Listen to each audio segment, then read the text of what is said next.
Entering the Mayo Experience. Mayo Experience. Mayo Experience. Mayo Experience.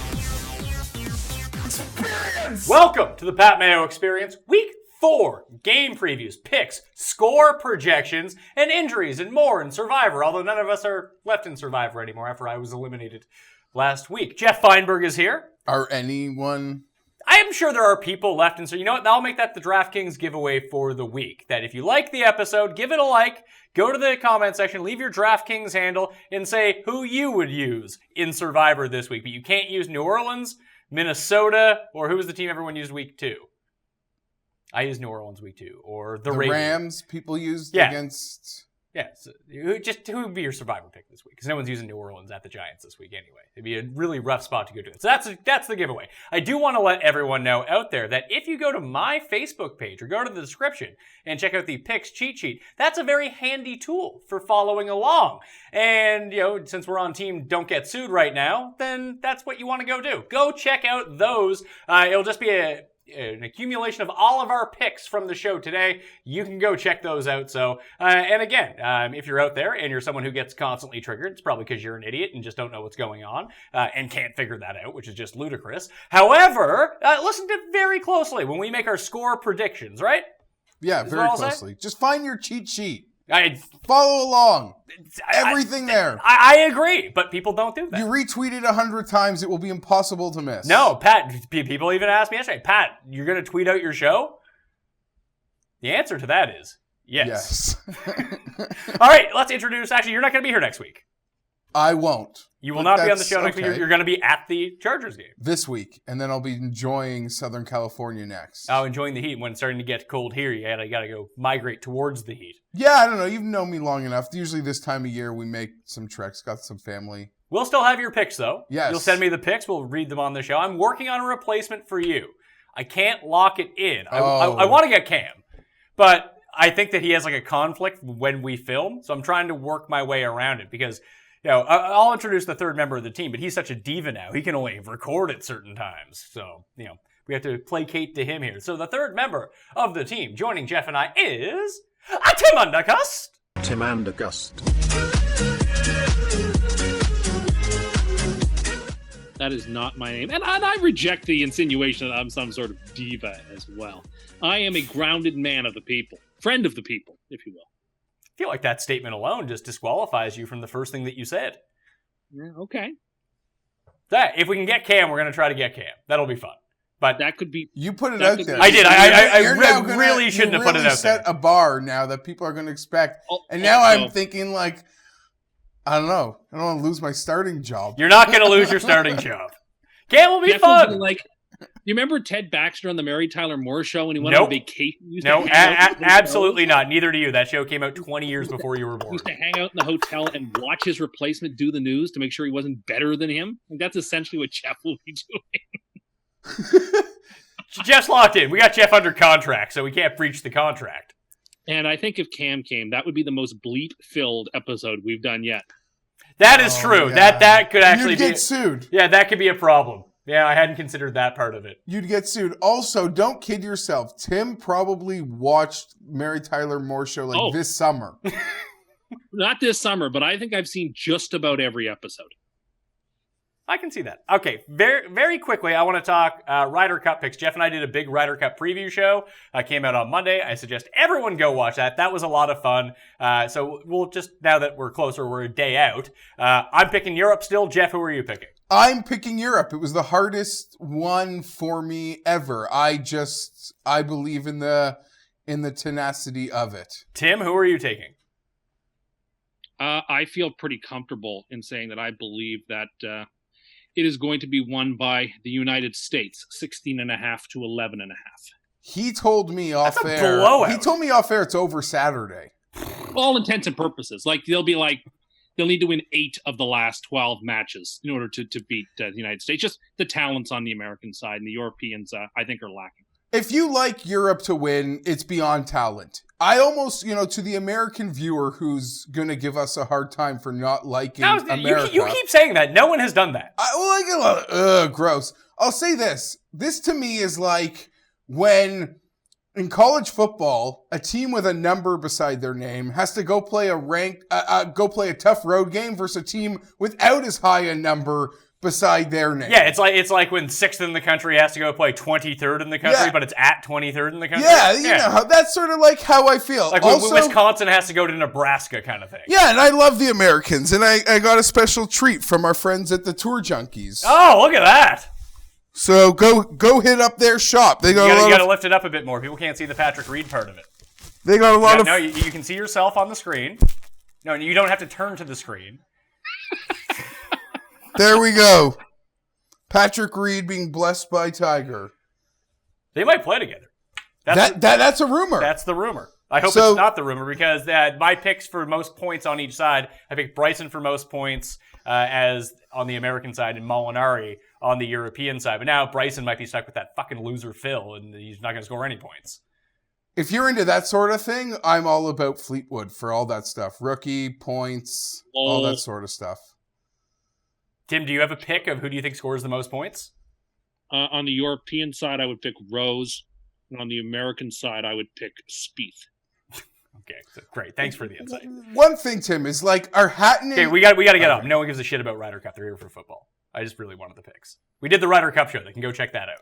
Please. Ask the coin who the coin likes. Oh, Paul, can you chuck me the coin? It's right there next to you. I got one, unless that's the act. That's the coin. This that's coin is hot fire. the, we have to recap from last week. Jeez, this coin. That was fire coming at me, Paul. Last week, recap. We do need a coin RC pick. Boom. There we go. Yeah. Heads for USA, tails for Europe. Sounds good. Coin likes the USA. Oh, jeez. I'm on the coin side. And to recap, the coin is still spitting fire. Third consecutive winning week for the coin. It predicted the Bills. It predicted the Giants. He went 9-7. That brings it up to 30-16-2 for the season. Tim was the best among the three of us, 10-6. That ties him with Geoff, who went 9-7. You're both 24-22-2 for the year. And I had my first non-losing week. I was 8-8. So I'm 18-28-8 for the year.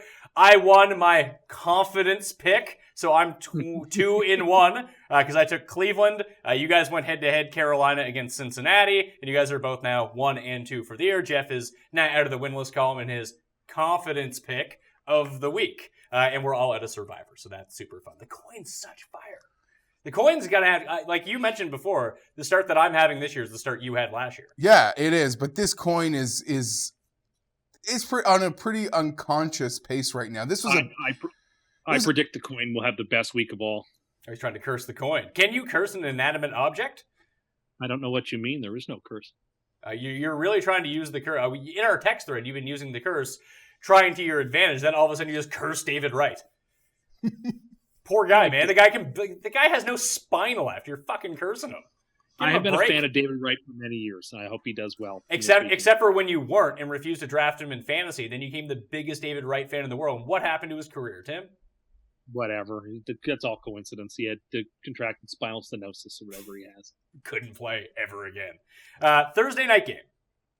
Okay. Minnesota at the Los Angeles Rams. Everson Griffin not playing for the Vikings because I don't even know what the full story or the real story is on him, but I'm not sure. Talib has been put on IR. Marcus Peters probably not going to play as well. We're not sure. He's a game time decision. Dalvin Cook may or may not play.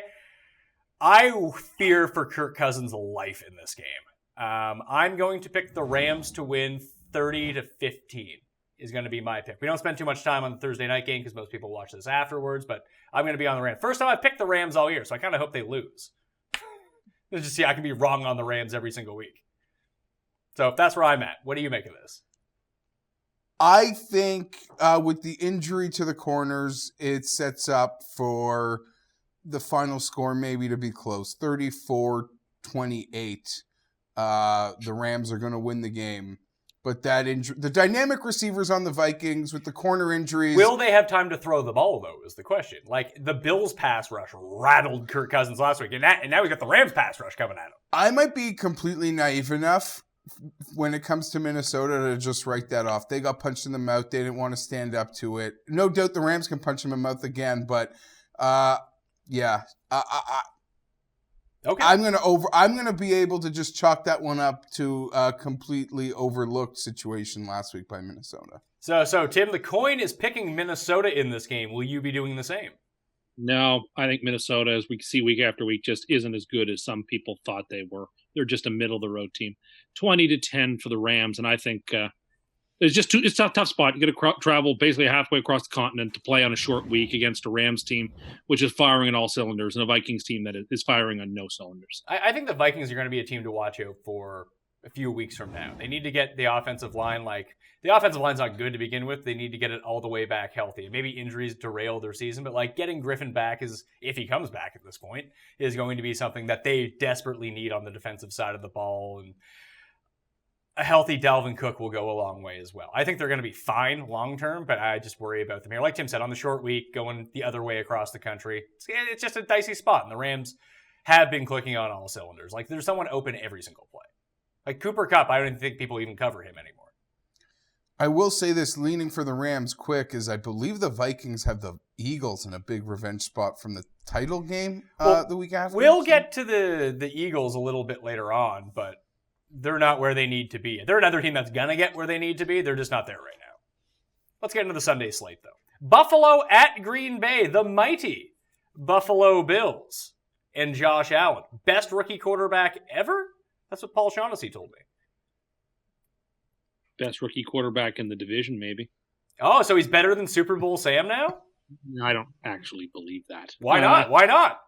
I think it was very impressive what he did. Of course, part of it is because the Vikings are overestimated by just about everybody. But nevertheless, I too thought the Vikings would win last week. And Allen played great. In a lot of ways, I kind of want him to do well because, the whole world didn't seem to believe in the kid. And so it would be nice to see him be a good quarterback. In the other sense, I don't, because he plays for Buffalo, and I don't want anyone in that division other than the Jets to be good. So, I don't know. This, to me, is a game where do you believe that that Buffalo's week last week was aberrational, or do you think that they're closer to the playoff team they were last year than to the train wreck we anticipated them being and saw the first 2 weeks? I think that they are more of what we saw in weeks 1 and 2 than last week. I think Minnesota disrespected the Bills. I don't think they got ready for the game. That was a look ahead to the Rams, if there ever was one. I think the Packers clean their clocks. I think it's going to be 30-13 for the Packers. Geoff, is Green Bay any good? Their defense is banged. Their defense wasn't good to begin with, and now it's just riddled with injuries. You're putting me in a bad spot because I've said some really bad things about that team beyond the quarterback. And if you ranked teams in rosters after the quarterback or not including the quarterback, they would rank below a lot of teams that everyone knows are bad.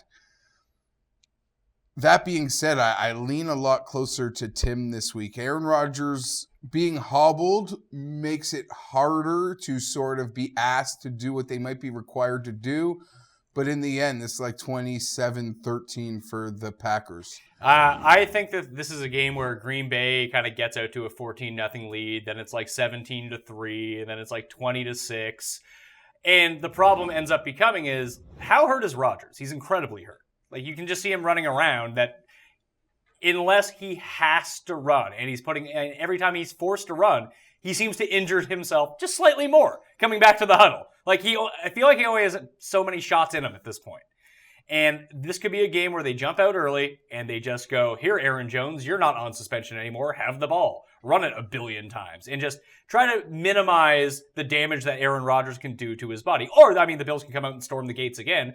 The offensive line for the Packers is beat up. The pass rush that we saw from the Bills last week was just where was this the first two games? McCoy's supposed to be back. McCoy's expected to be back. Allen is frisky, if nothing else, even if it's just him running. I think that... Yeah, but they did nothing in that second half against the Vikings. They've played one decent half of football, and a lot of that came off of turnovers and weird things the Vikings did. So, we've seen the Bills be half decent for a quarter and a half. And that was enough to hold on, but I'm just not banking on it. I think Green Bay's too good for this. I think that Green Bay is going to jump out to a gigantic lead in this game, and the Bills will kind of, almost like what they did against the Chargers, at home in week 2, but get there. Yeah. And end up I'm going to predict the final score of this game 30-23 for Green Bay. Yeah, and I would see that. And you're 100% right about Rodgers and the bullets in the gun. And I made the case, I want to say, last week that he should have sat out, because to me they went 2 weeks where they could have been 0-2 to start the year, and they found a way to not lose either game. That to me they almost had a mulligan in a bad situation going on the road. We were all on the Skins last week. We all picked them to win. Actually, no, I changed my pick at the last second, said Green Bay would win by 1. There was a play, it was like a 3rd and 14, almost just outside of the red zone. He runs for it. He gets it. Offensive holding on the Packers, and not like a demoralized look on Rodgers' face. It was like, because, anytime you convert a 3rd down and it gets called back, that sucks. But you could tell, like, he just like, I just burned one of those bullets to get us those sticks, and I don't have it here. And he's hobbled, and they can only play out of the shotgun, and it really does limit them. So that is my concern. If you got up by 20 in this game, would you throw Kaiser in there? Until you possibly needed Rodgers again if it got close? That's what I mean. You can't do that. Why not? Why can't you do that? You can do that. It's in the rules, Tim. You're allowed to do that. A 20-0 lead is not a 20-point lead is not enough to pull a starting QB of Rodgers' quality until like 2 minutes left to go in the game. No, if it's like 30-3, then okay, maybe. But even then, like, no, Rodgers is cleared to play. Then he should play, and they're not going to put a backup in. You're not benching Aaron Rodgers. Sorry. Does rest even make him healthier? I don't know. I mean, if it's something that just requires surgery, I don't know, to get healthy, does even giving him a week do anything? And maybe that's why he's just playing, because it's either maybe surgery in many weeks or just play hobbled. Playing hobbled, okay, maybe you're right. Maybe it is surgery that he will end up needing to actually repair what's wrong with his knee. But having him sitting down on the bench versus him under center taking hits, he's probably safer sitting on the bench. Yep. If you have the game in hand, well, you need to win next week now. So let's save some bullets for next week. There was a play in that Skins game where he rolled out to the left. And he's still it's funny because he's out of the shotgun every single time, but they're still moving the pocket. He's rolling out each way. And he did the classic Aaron Rodgers roll to the left side, to the weak side of the field. And I think it was Randall Cobb was wide open on the right-hand side, probably like 35 yards, maybe 40 yards down the field. And I'm so used to seeing Aaron Rodgers running this way, kind of like stopping and just flinging a sidearm 45 yards, like right to the guy. Came up like 10 yards short. I'm like, that's not good. Doesn't have his lower body to make that throw. He can't he can't plant and pivot with the speed that he normally has. And it's funny that I'm talking about like that sort of throw, which no one should ever attempt to make as a quarterback, but those are the throws he makes. Yeah, and I'll say this, and I'm not looking to give Tim and Sam any credit, their super credit here, but I marvel at, when Aaron Rodgers, like so few people we've ever seen, can move sideways and deliver that football while moving sideways so tight, so accurate. And we see Mahomes do it like a magician, and you see Darnold, the signs of him getting more comfortable. No, see, I have a hot take on Darnold. The quicker he throws the ball, the better he is. The more time that you give Sam Darnold, the worse decision he's going to make in throw picks. USC fans might agree with you on that. Own that discussion until we get to the Jaguars. Okay. Yeah, fine. So I'm on Green Bay, but your point is my fear. And then I'm going to go with that. And there's a chance the Bills just might be okay. I don't think they are, but there's a 5% chance that's true. And even like Tim said, if they're closer to the team, like, are they the awful team that we saw the first 2 weeks, or are they the team that's closer to the team that made the playoffs last year? The team that made the playoffs last year also wasn't any good. So they sucked, and they lived and died by insane turnovers, that team. Next game, Cincinnati at Atlanta. Tim, you used Cincinnati as your biggest confidence play at Carolina last week. Are you going to jump right back on board? Because AJ Green, it looks like he's going to play with this groin injury. Mixon could be back, but both of them could just sit too. Or they might play AJ Green and he's not close to 100% and he's a decoy. And on the Atlanta side of the ball, the offense kind of looks better without Devonta Freeman. Like I mentioned last week, maybe it's not Freeman, maybe it's not Coleman, maybe they're both good, but just committing to one might be the move for that offense. And I don't expect Calvin Ridley to catch 3 touchdowns again. He didn't look quite as good last week as soon as they just shifted coverage over towards him. Then all of a sudden, Julio was eating again. So I wouldn't put too much stock into that. It's great to have that weapon on that field. And I think that really opens up their offense and gives them more looks. It makes people, basically there's a whole quadrant of the field where they're like, well, let's just take out Julio and Falcons can't do anything. Now that's no longer the case. So I'm really impressed with their offense is. The defense is bad. And Cincinnati has a very good pass catching running back where Atlanta has really struggled. So I'm really torn on this game. I think this could be really close. Everyone's picking up Andy Dalton and starting him in fantasy. I picked him Makes up. a lot of sense. That means you suffer from gingivitis this week. I needed him. It was either that or Stafford. I was like, you know what? I'm going to roll the dice there. I'll start here. I don't mind the Bengals. I think this will be... Last year, I don't know why these two games, I saw this game, and what stuck with me most was last year, Atlanta at home losing to Buffalo and Miami. Oh, yeah. Do they have these issues with these out-of-conference games? They get up for games, and I guess I wish, if I like Cincy, I do kind of wish Atlanta won last week. Yeah. Because they're kind of really going to start needing it with how good the division and conference might be. But, I don't know, Atlanta's going to be so weird. I think Atlanta literally wins 31-30. So that's what type of game I feel You think it's we're in for. You think it's like razor thin margin. 34-32. Yeah, like that's where we are here. I think the Bengals will be just fine and will be able to move the ball and almost keep up to the very end. Where Atlanta at home will get it. Well, Tim, you are sharing a brain again. I have it 33-30 for the Falcons. Really? Yeah, I think both defenses are. The Falcons' defense is just too hurt, and the Bengals' defense, leaves. I mean, look at what McCaffrey did on the ground against them. I mean, that is indicative of a defense that can't stop anybody. That he should not be able to rush through them the way he did. Newton, took them apart as well. That was a very unimpressive, uninspired game from the Bengals. Now we're seeing them this week go to Atlanta, a team that is fired up from a terrible, unfortunate. I mean, it sucks for them. They didn't get a chance to possess the ball in overtime. Them's the breaks. A team that scored a bunch of points that had New Orleans on the ropes and lost a big game. I think they bounce back in a big way and win. But I think there's a ton of points to be scored on both sides. What did you predict the score to be?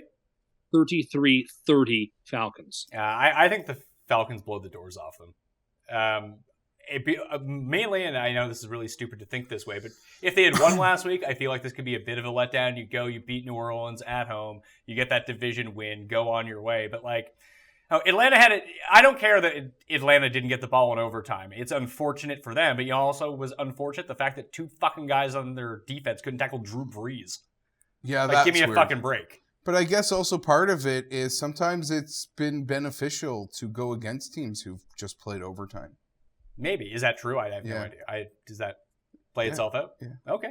But I don't care. This Atlanta offense is good. And it's way better than Cincy's offense. And I just don't think Cincy's defense is good enough to make that big of a difference versus Atlanta's defense. I think the best unit in this game is, aren't Atlanta basically everything Cincinnati strives to be? They have the superstar receiver. They have sort of the unassuming, quarterback that everyone always just wants to kind of write off. Matt Ryan's better than Andy Dalton. They're both good. But if you did a fantasy draft of, hey, who could you start your franchise with? Those two would never come up. And people would take Julio over they took AJ Green. Sure. They're both playing with backup running backs right now. I don't doubt Atlanta in a home game has an opportunity to win this thing by 3-4 touchdowns. That wouldn't shock me, but trying to predict the game flow and the game script, I think it's going to be a close one. 35-20 Atlanta is what I'm saying. Until I see Atlanta's offense slow down, and they did opening night against Philly. But that was really this ain't Philly in Philly. And Philly's D has actually been pretty good this season. It's the offense that hasn't been good. Next game, Dallas and Detroit. Detroit at Dallas, sorry. What do we make of Dallas, and what do we make of Detroit after Sunday night? Tim, I'll start with you. Are the Lions actually good, or are the Patriots bad? The Lions' offense is quite good. I will say that. I think that team can score points. You saw it in the Monday night game against the Jets a couple of times. They had drives where they tore them apart against the Patriots. Put it this way. They can take apart bad defenses or defenses that aren't scheming them right. Patriots are a bad defense. The Jets had mis-schemed them on a couple of drives. Dallas didn't have a bad defense, but man, oh man, that Seattle team was able to score with a set of ease last week that I did not anticipate. That to me was the most surprise. I was the most surprised by that outcome. Pretty much, other than the Buffalo game, of any game last week, I just didn't see Seattle taking care of Dallas in the way that they did. Dallas has looked bad in every game, but the Giants look slightly worse than they did in the game that they won. Projections like the Cowboys in this game, and I don't. I like the Lions in this game. The NFC North might be a really weak division. We're starting to see that. I mean, the Bears are leading it, but their quarterback is iffy at best. Rodgers is hobbling around. The Vikings are just not that good. So, I mean, the Lions are right in it if they can win some games. This is a game. If you think the Lions are a team that can compete for that division, and I think they could, this is a game you need to take. This is a road game that you need to notch, and I think they will. So I have the score Detroit 23, Dallas 16. I think that Detroit will do enough to score 23 points on this Dallas defense, and outside of Tavon Austin maybe breaking a big one, I don't see – and, I mean, if they get Zeke more involved in the passing game, which would be smart, maybe that'll help, but Austin and Zeke are their only playmakers, and I don't think Dallas is going to do enough to win. I like Dallas to win this game. And Dallas really, they can throw a wrench at certain teams.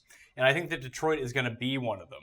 I think that the Patriots are a weird matchup. Like, the Patriots didn't run all that many plays because they kept going 3 and out over and over and over again. But they were still picking up the pace when they were playing. And Detroit likes to play at sort of a faster pace. Like, they're at their best, but they can spread everyone out and they can just utilize their 3 receivers. And the fact they got Kerryon Johnson going was huge for their offense.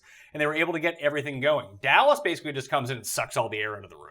No Sean Lee is really tough for that defense. And can it hold up without him around? Because, he's Lawrence Taylor. He's the best linebacker, maybe second best linebacker in the history of football. That's what we point to when it comes to Sean Lee. Like, that's how much he makes an impact on this defense, because the defense isn't all that great. But this feels like classic Detroit just shits the bed game. And they lose 13-7. Like, they just can't, it's just one of those games where they can't score, and Zeke ends up with 29 carries for 170. Like, he's not all that impressive on the ground, but he just grinds them, and they hold onto the ball. Detroit will do something like miss 3 field goals. Like, it just strikes me as one of those games. So I like Dallas. Like I said, I'll say 16-12 for Dallas will be my score. I'm going to take Dallas here. And I'll tell you why. It almost has very little to do with Dallas itself, and the Sean Lee injury does concern me. Recent history has shown us, you beat this Patriots team, you're like a dead fish the next week. That's interesting. In a small sample, remember last year, Jay Cutler's Miami Dolphins roasted them in primetime? Yeah, that's because after the game, he smoked an entire carton of cigs. And then the Dolphins got absolutely roasted the following week. And even to look at Jacksonville last week, they have this huge home victory against the Patriots. They can't even get up for a division game versus a team that swept them. Props to you and Tim for being on Tennessee last week with no actual perception capabilities. I'll give you full marks there. And this, like you said, I mean, you alluded to just being the ultimate Detroit setup spot. The second they almost want to bring you back in, they'll show you their real colors. I just think it'll be a tough out, a really ugly game. I could see it being 18-14 Cowboys, a real ugly 19-14. But I'm going to take the Cowboys here. I think you beat the Patriots on national TV, and you're just due for a bad performance. The coin likes Detroit in this spot. So the coin is on the same side as Tim, and the coin knows. The coin knows these things. You might want to trust the coin. So you and I are both on Dallas here. Yeah, like I said, I think it's a sloppy game. Detroit just goes back to doing, Tim, you're the king of saying Detroit can't win games because they do stupid Detroit things all the time.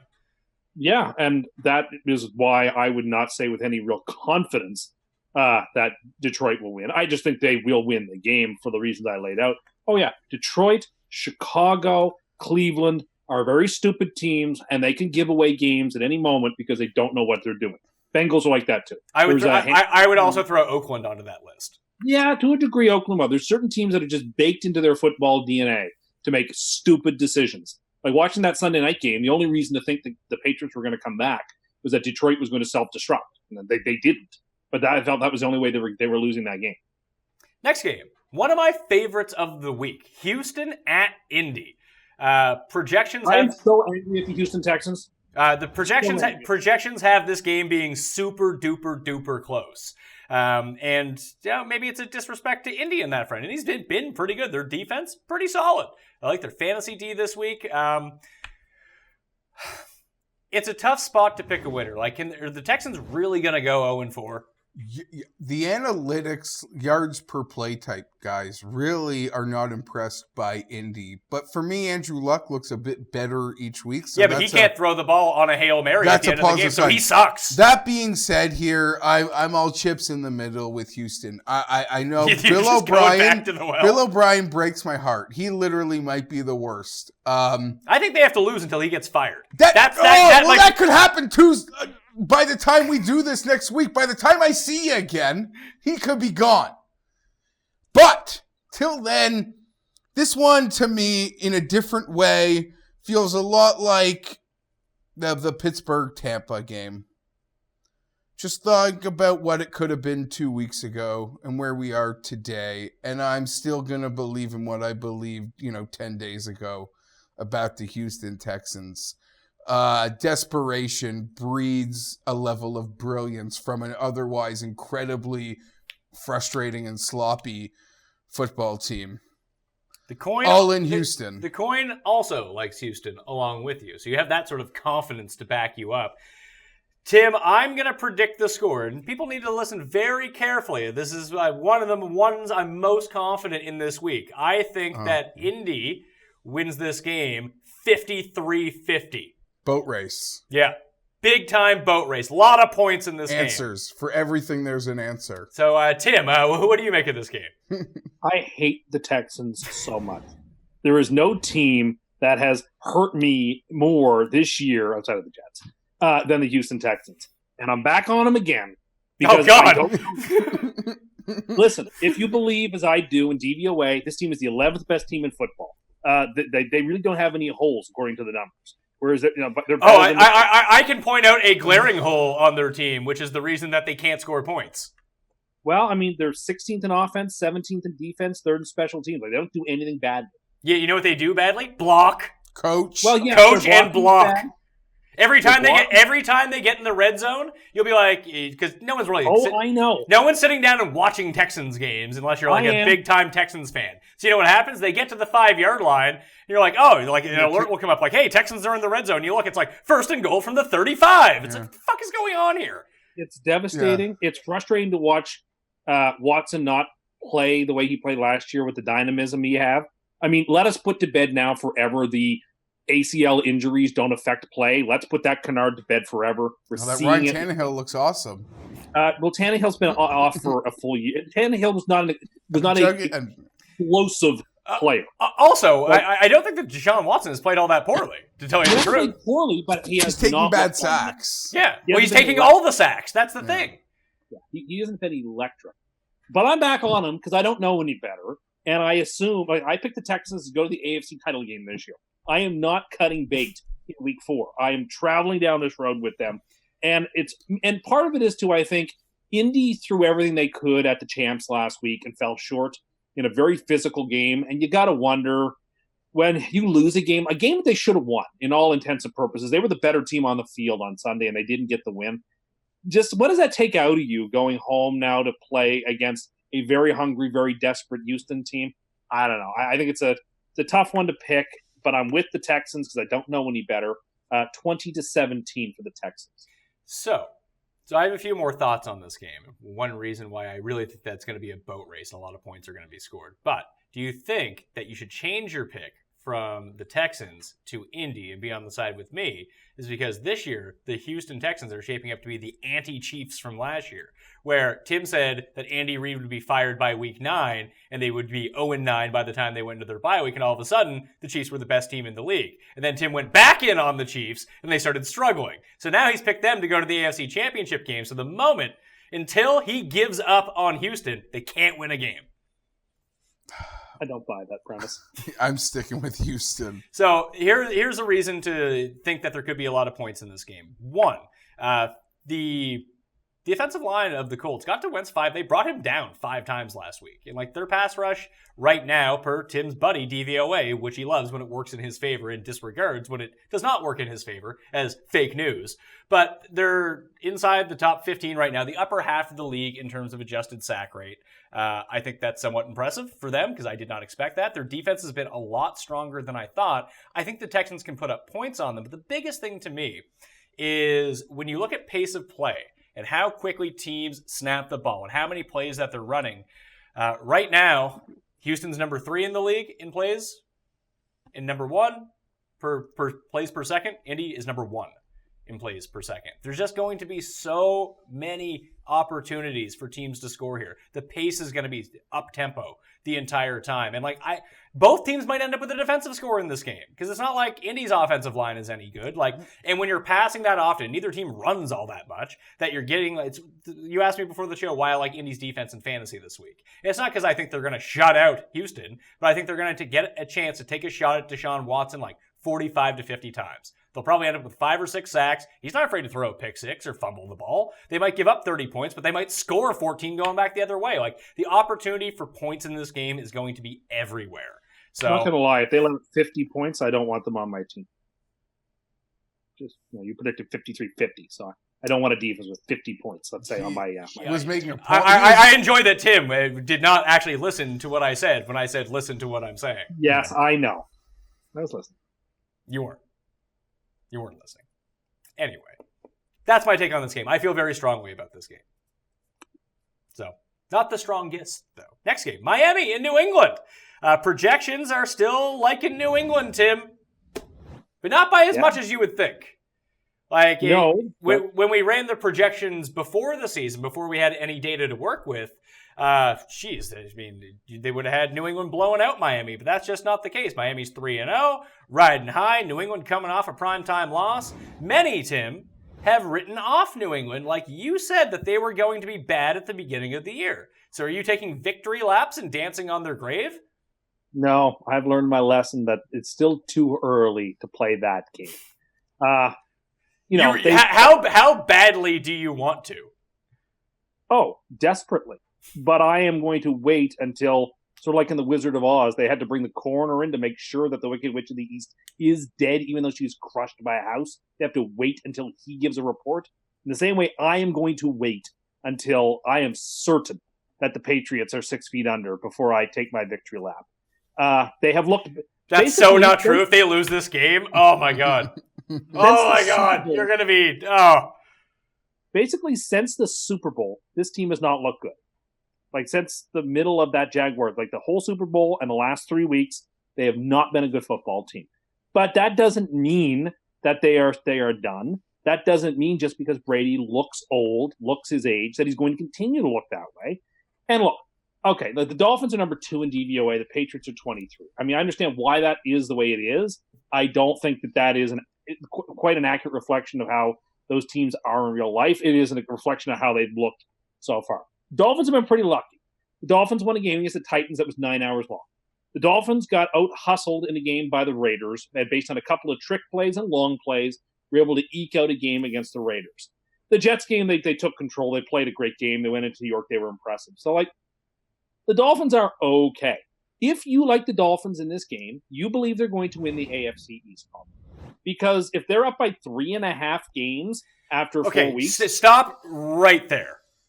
You realize that you and overreaction people on the internet are the only people that think divisions are over after 4 games, right? No, but it's all but why would it you're just 85% this is what you're doing to yourself. No, now the Dolphins are going to win this game and by your words the division's over. No, it's not completely over. If the Dolphins win this game, Geoff, is this division over? On his Twitter feed it will be. But no, in reality.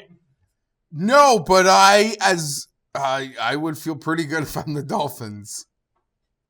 3.5 game lead with a game still left in South Beach, and there's only 12 games left. 3.5 game hard to make up because the Dolphins have an easier schedule. And I don't believe that the Dolphins are going to win this division. I think the Dolphins are an overrated football team. I think the Patriots will get right this week. It sucks for them that Burkhead's hurt, but I'm sure every fantasy analyst will find another running back, not James White, to prefer again over him, even though he's the only guy who scores touchdowns on that team. I think James White scores a couple touchdowns this week. I think because Tom Brady's got to go to the guys he trusts right now. With the injuries, he's got Gronk, and he has White, and that's all he has to work with this week. I think if Gordon gets in the game, he's not that effective. He's on a pitch count if he plays. Not convinced that he does. I think that White and Gronkowski have very good games. I don't think I think the Patriots can score enough points at home where they're always better in a sort of a desperate feeling environment. You know, the Patriots fans love their team. They think they're great, but they're also Boston sports fans and have a streak of sort of self-hatred and self-pity. And they will be sort of like the crowd will be anxious and will bring a sort of an energy and electricity to that stadium they haven't maybe brought in recent years, maybe or at least since big playoff games. I don't think Miami is up to the task. I think the Fish get smoked. I think the Patriots take this game. What do I have it written down? 34-19 Patriots. He's trying so hard to curse the Patriots. It's unbelievable. I have a question from behind the camera from Paul. Paul, what is your question? Tim says that he doesn't know who's going to win, or he doesn't think Miami's going to win the division. Yeah, that's true. He has a bet with me that the Patriots won't. So who does he have winning this division? Yeah, that's true, Tim. Who do you have winning this division? I don't need to pick anybody.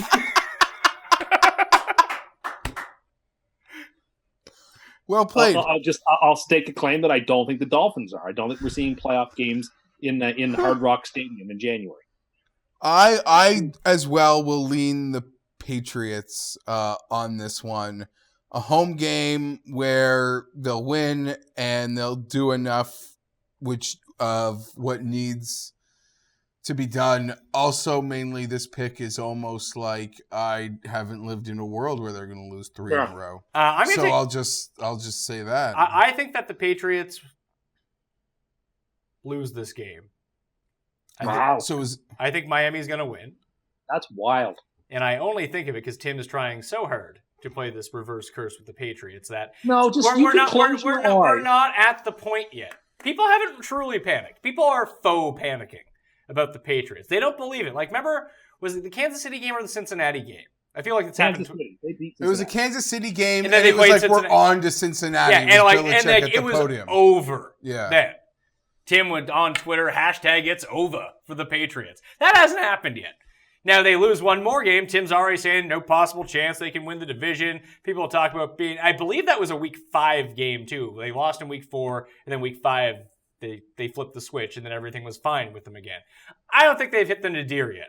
I think there's more down to go for people to truly start. No one believes the Patriots are dead. It's DEFCON 1 if they lose this game. That's what I'm saying. People are saying the Patriots are dead. No one believes the Patriots are dead. They need to lose one more. They're on Thursday night next week, and it will be a 3-day Indianapolis. And I believe it's at Indianapolis. So it will be DEFCON 1, the worst one, if they lose this game. I close my eyes, I think of Football Night in America, Tony Dungy and Rodney Harrison talking about, Coach, I guess the Patriots got it right. Yeah, well, you knew that Belichick and Brady weren't going to be down long, and the Dolphins are a good team, but they figured things out. You're right, Coach. I used to play for Belichick, and you can read already the things that will be said on that TV show. I close my eyes. I just know what's going to happen. I think this game is like 45-0 Patriots or the Dolphins win. If this game is close, the Dolphins win, and I think it's going to be close. I picked the Patriots, but I will say this, and I'm not. I feel nothing. There's a team speed aspect of the Dolphins that kind of showed up against the Lions. Like, the Lions are a fast team, and that really, really punished that defense last week. And Miami's fast. It's like the one thing they're good at, being fast. It also helps when the old man is overthrowing every receiver by 3 feet. If the Patriots lose this game, I'm just putting out a public service announcement from everybody. And I'm by no means like a Patriot hater, but Patriot fans, nobody cares. Nobody cares. You just be so blessed and so thankful and look into the eyes of someone that has nothing and trust me, nobody cares. Like, it's it. Yeah, but they're better fans than you, Geoff. Pardon? They're better fans. They care about Boston. No, I'm just No, saying it- they no, you know what complain. it'll be? They complain as if like they've accomplished nothing, and it's Well, it'll really quickly become- irritating to people that have actually accomplished nothing. Now, it'll become, well, the Red Sox have 107 wins, you know. No, that's great. Well, No, That's what it'll be. that's what they're allowed to do. They're sports fans of their city. Their team is bad. You go to the. I mean, if anything, the real story is right now they're hyper focused on the Red Sox, and they know when baseball's over, the Patriots will be right where they need to be. Yeah, it's the Bruins year, Geoff. Celtics, 72 wins.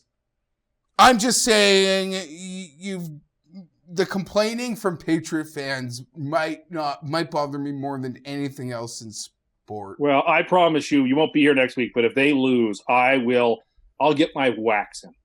So, but now you just said that it wasn't. You're gonna dance on I'll the get my wax in tabletops. at the fans. I'll get my wax in at the fans who are complaining. That's what Okay. Oh no, Tim will have them dead and buried. And this is what I'm talking about why Miami wins this game. People are refusing to treat the Patriots because people are so afraid. Tim's afraid of what's going to happen. That the Patriots are going to win 45-0, then they're going to win the rest of their game. He's so afraid of that happening, he's saying it's going to happen so he can play both sides. I'm not playing that side. I think they lose this week, and then Tim will switch sides, and then it'll be Patriots time. I don't believe the Dolphins have won at Foxborough since the Wildcat game in 08. That's great. Who cares? Yeah. Again, I'm leaning to the Patriots. I don't know that roulette wheel's got to land on them this week. There's 3 in a row. Yeah, the Patriots are the 27 red of roulette. Oh, so they're just going to repeat? That's the only number that hits in roulette, by the way. That's science. Double zero as well. No, 00 never hits. The only number that hits in roulette is 27 red. So if you go to a casino, bet 27 red. That would be my hot tips for casinos. Turns out that doesn't happen. Are we allowed to talk about that? Yes, we are, actually. we can talk about going to casinos. I hit it on my birthday, and I hit the repeater. On my 19th birthday. It was the best. Had so much cash. I lost it all back like the next day because I thought I was invincible at casinos. Turns out that's never the case. That's a bad way to go. I'm convinced that every single person, the first time they go into a casino, they win. I'm just convinced of that. I feel like everyone does. And then everyone thinks they're super good at like blackjack or Caribbean stud or whatever it is, and they just go and lose all the What if you have an unbeatable blackjack strategy? Oh, God. Until you run out of money. We have a friend, and he told us about his unbeatable blackjack strategy, which, if you have unlimited money, makes a lot of sense. Hey, I'm going to bet 1 on this. If I lose that hand, I'll bet 2. And then, like, 45 seconds later, I'm out of money. This wasn't the best strategy, man. Yeah, sure. It's like you could bet on that baseball team that loses every day. Yeah. And okay, well, they're not going to lose 8 in a row. You just double. Well, this is the same as Tim. The Patriots can't lose because Miami can't win in New England.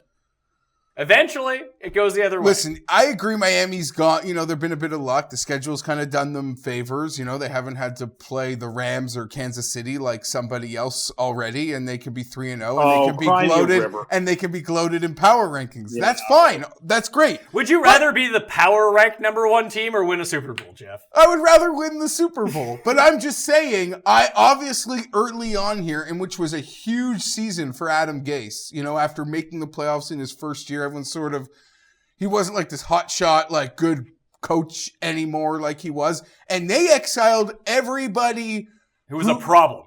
Yeah, but who could play as well, like Pouncey and Sue and problem guys, Jarvis. Though. But problem guys. No, and he just made it about 53 men, we before me. And so far, full credit, it's working. Oh, listen, and that boat, yeah. I can imagine they're going to, whether it's a row the boat type mentality, it is working there. And props. Are they arrogantly high-fiving while they run down the field? God, I hated that. Drives me still nuts. That is so disrespectful. The NFL, like in college, they would have taken that touchdown away. Good, they can't do that in the NFL, but in college, that would have been called back. Because that sort of disrespect to the game just really bothers me. Tim also thinks that women being able to cast votes at the ballot box is disrespectful to democracy. He lives in 1820. What a terrible thing to say. No, but in college football, that would be called back. Like punters in the past have Well, unfortunately, they're not playing fucking college football, Tim. Have a fucking clue. I'm saying it's a good rule to try to dissuade that type of, I think, disrespectful behavior. All right. Contemptuous opponent.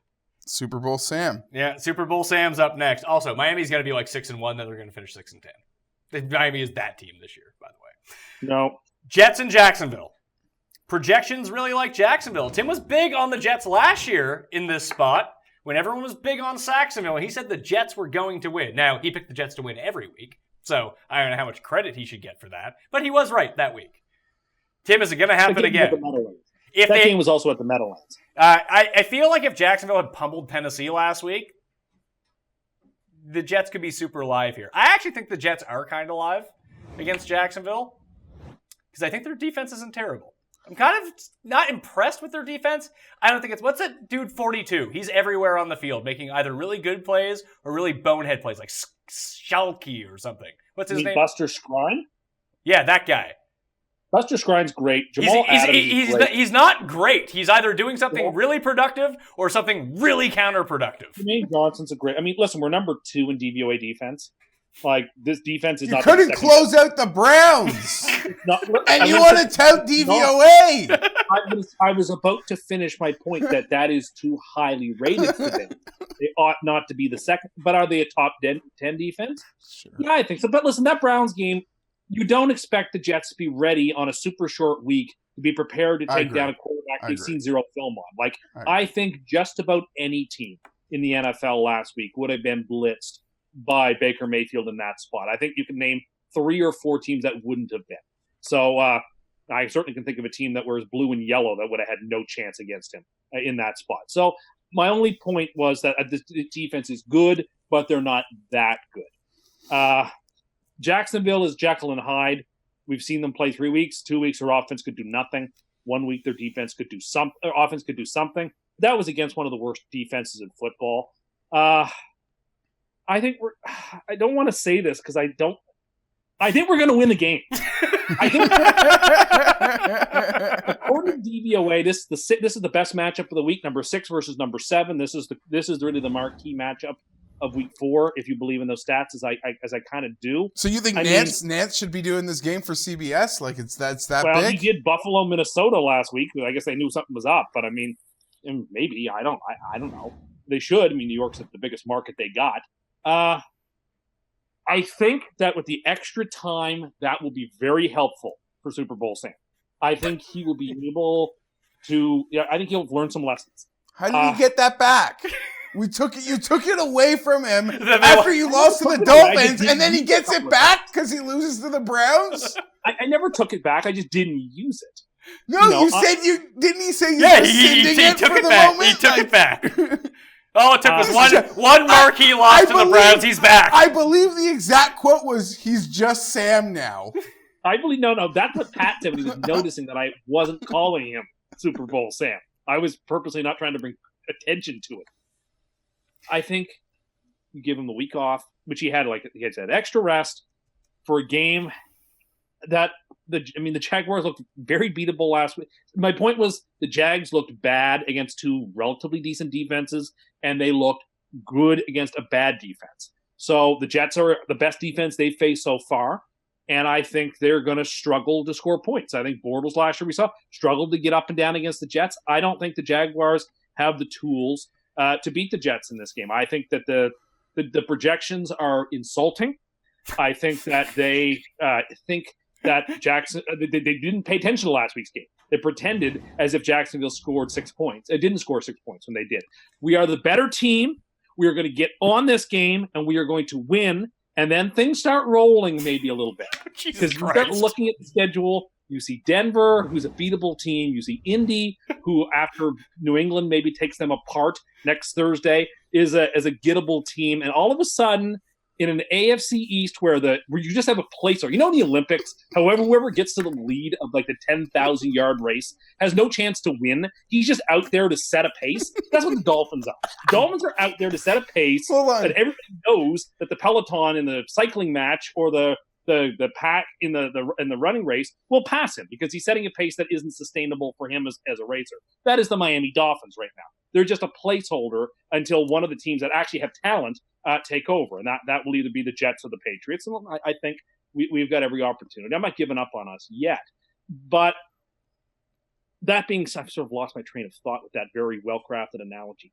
I think the point is we're undervalued. We are the better team on the football field, and we will be so on Sunday. I like the New York Jets 31-17. I don't know that the Jaguars can score 17 points on us. I think Super Bowl Sam shows up. People counted him out. People doubted him. They said, oh, he lost to Baker Mayfield. Oh, the Jets don't have the best quarterback. All the world was against us. Well, he comes back firing. I'll be short. I got the Jets in this one. It'll be a close game. You think the Jets are going to win too? Oh, sorry. No, I think Jacksonville wins this thing 20-16. 20-16? Yeah, I have Jacksonville winning 13-10. Yeah, I think and they win on the strength of a pick six. Yeah, I really don't have anything to give here, but Coin likes the Jets. What could the Jets, per Tim, has he had to has he now taken the two games that there was no way they could lose for his season win total, and has he projected them onto other games? Like now he's going to take some back games that were losses before that will now be wins? I have not, but it has also become apparent to me the Jets need fewer wins than I thought to win the AFC East. So we could have afforded those losses. As much as I wish they hadn't happened, they're going to be less penal than I thought. So I want to get back to my case with Sam Darnold here. Super Bowl Sam. The Jets could only run 2 plays that were effective in that Thursday night game. 2. That was it. No. And one of them was that like bubble screen thing to Quincy Enunwa, which I think Enunwa's going to be a problem for the Jags this week, because the one thing about the Jets is their receivers are so shitty that Jalen Ramsey. it kind of mitigates the best part of their game. Sure. Like, do you even really need to cover Robbie Anderson at this point? No, because he's going to run sprints down the field, and by the time he's down the field, if Darnold is given that much time to make a decision, he's just going to throw it to the other team. Like, listen, our O-line is bad, and that's part of the reason Sam does. Our O-line has not been able to block from. We're going to have to play most of the game out of shotgun. But we even saw this in the Detroit game on opening night, where he played Tim when he played well, when he was given time to make a decision, when there was too many options, he just threw it to the other team. He did that last 21 years old. Well, he's a kid. He'll get this work. If you assume the coaches are being paid money to teach a quarterback, you called for Todd Bowles to be fired last week because he was quote the worst coach in the NFL. Bowles has nothing to do with the offense. He's not. I bet you he's not even in the room. That's what Jeremy Bates gets paid for. That is the purpose of the offensive coaches. They draw a salary to teach young players how to improve. They're not there. You also called for Jeremy Bates to be fired last week because quote, he doesn't have a fucking clue. Well, some of the play calls the first 3 weeks were questionable, but I hope this can be a teachable moment. The O-line sucks, but this is why we need Le'Veon Bell. This would be the game for him. We can just unleash him, and we're going to get him soon. But we don't have him yet, and so we have to make do with what we've got. That ain't no one stopping us. Who do you think's career will go down as better, Tim? Sam Darnold or Christian Hackenberg? Well, since Hackenberg never had a career because he never took a live snap in the NFL, by definition, Darnold. Do you think it's because you said that he was going to be a Pro Bowler and lead the Jets to the promised land? I never said the last part. Yeah, you did. No, remember when he couldn't complete a pass in practice and then you said the media was fake news? Yes, it was. I don't know why do we have to go over this terrain week after week after week after week? I feel like I know you don't listen to these shows, but I suggest you go to the 49-minute mark of this show when we're finished, after it's out, and just go listen to yourself. You're a fucking lunatic. Well, the word fan is for fanatic, and I'm fanatical about the Jets, I suppose. You've really earned your title as Doctor of Insanity. Insane person. It says it right there. Insane person, doctor. Doctor Insane Person. That's you. I dispute that title of Insane Person. You don't want to believe in the Jets? That's fine. I think the Jets keep this game close. You have them winning by 20 or something. I think we're the better team. I think Sam shows up with all the doubters and all the haters ready to write them off, ready to doubt it. You go into Jacksonville, a team who we own, and we will take care of this Jaguars team, the frauds that they are. That's what we do. I look forward to speaking with you next week. Tim also, because he's saying that the Jags can't score points. Do you think that it was Tennessee's defense that was good, Bortles not playing well, the lack of Leonard Fournette last week that led to 6 points, or Tim saying that on the Sunday morning show that the stack that you wanted to have because they were going to score close to 50 points was the Jags? Okay, like, that's a fair point to criticize. Dead wrong about that, but then you have to bring up all the times I was right. No, That's only no, fair. no. That was the one thing that you were, you were right about AP. I will give you that. You said that Peterson Come on, Austin, I said would score. You also said that he was a good DraftKings play, and he still wasn't. He scored a touchdown, and he still wasn't a good play. I said James White's the only Patriot running back you want to own. I was right. Like, We asked you the one thing you were most confident about for the week. No, you didn't. You said that the Jags stack was the stack to have. I did say that, and I was wrong about that, and I will stipulate my wrongness about that. But I get a lot of things right, too. It's not just me being wrong all the time. Now, I think it's you being wrong a lot of the time. The things you tend to really have strong stances about are the things that really turn out to be horrible. Okay, well, we'll see. Next one, Philadelphia at Tennessee. I think this is my favorite game on the board. I have no feel for this game. Only because I think it's going to be entirely unwatchable. Yeah. Well, you got like 9-6? This is sort of the opposite of the Houston and Indianapolis game. So if let's say, my prediction for the score is, let's say, 10-9 Philadelphia, is where I would go with this, where Indy and Houston are two of the fastest-paced teams in the league. Within a score, both of these teams rank in the bottom 10 of the league in fastest pace. Wentz did not look good last week. He didn't look bad, but he didn't look like Carson Wentz. He was throwing the ball into the ground. He looked like he was fucking Sam Bradford. So that wasn't good. They're running the ball a lot, which is somewhat surprising because they really should be taking to the air. Alshon might play, but again, how healthy is he going to be? Like, this offense needs time to get into sync.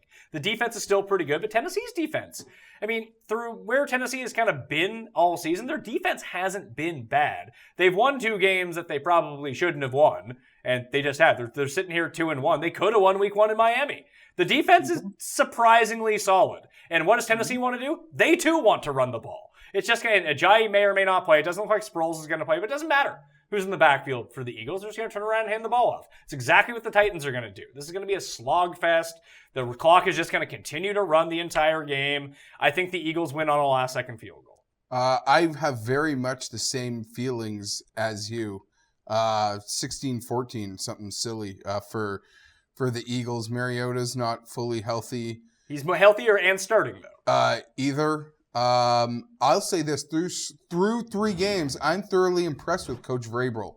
I think they might have that might turn out to be a really long-term solid hire there. That team is just well coached and well prepared. You think Tennessee wins outright? I didn't go that far. You think it's like me, like the Phillies squeaks it out at the end? Nip. I think somebody, whether it be Elliott or who's the kicker on Tennessee, Suckup? Yeah, Suckup? It's not Rob Barones. I think that guy, and he's dead. He passed away. That's right. He did pass away. That's right. I totally forgot about that. Close game, last second field goal for somebody. The coin has more guts than you and I, Geoff. The coin is picking Tennessee to win outright. That could be a sharp play. Well, the coin's on it, so it's definitely a sharp play. Fair enough. Tim, who do you like here? I guess I like Philly slightly more than y'all. I have it 20-12 for Philadelphia, in part because I think Mariota in a full game doesn't help them.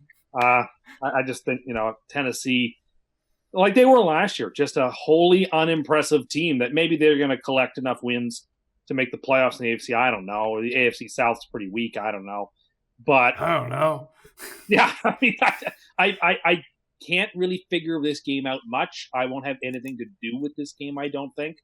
I just think that Wentz did make a couple of moves on Sunday against the Colts, particularly when it mattered, where he showed flashes of himself last year, I thought. I don't know. I just think Philly's the better team.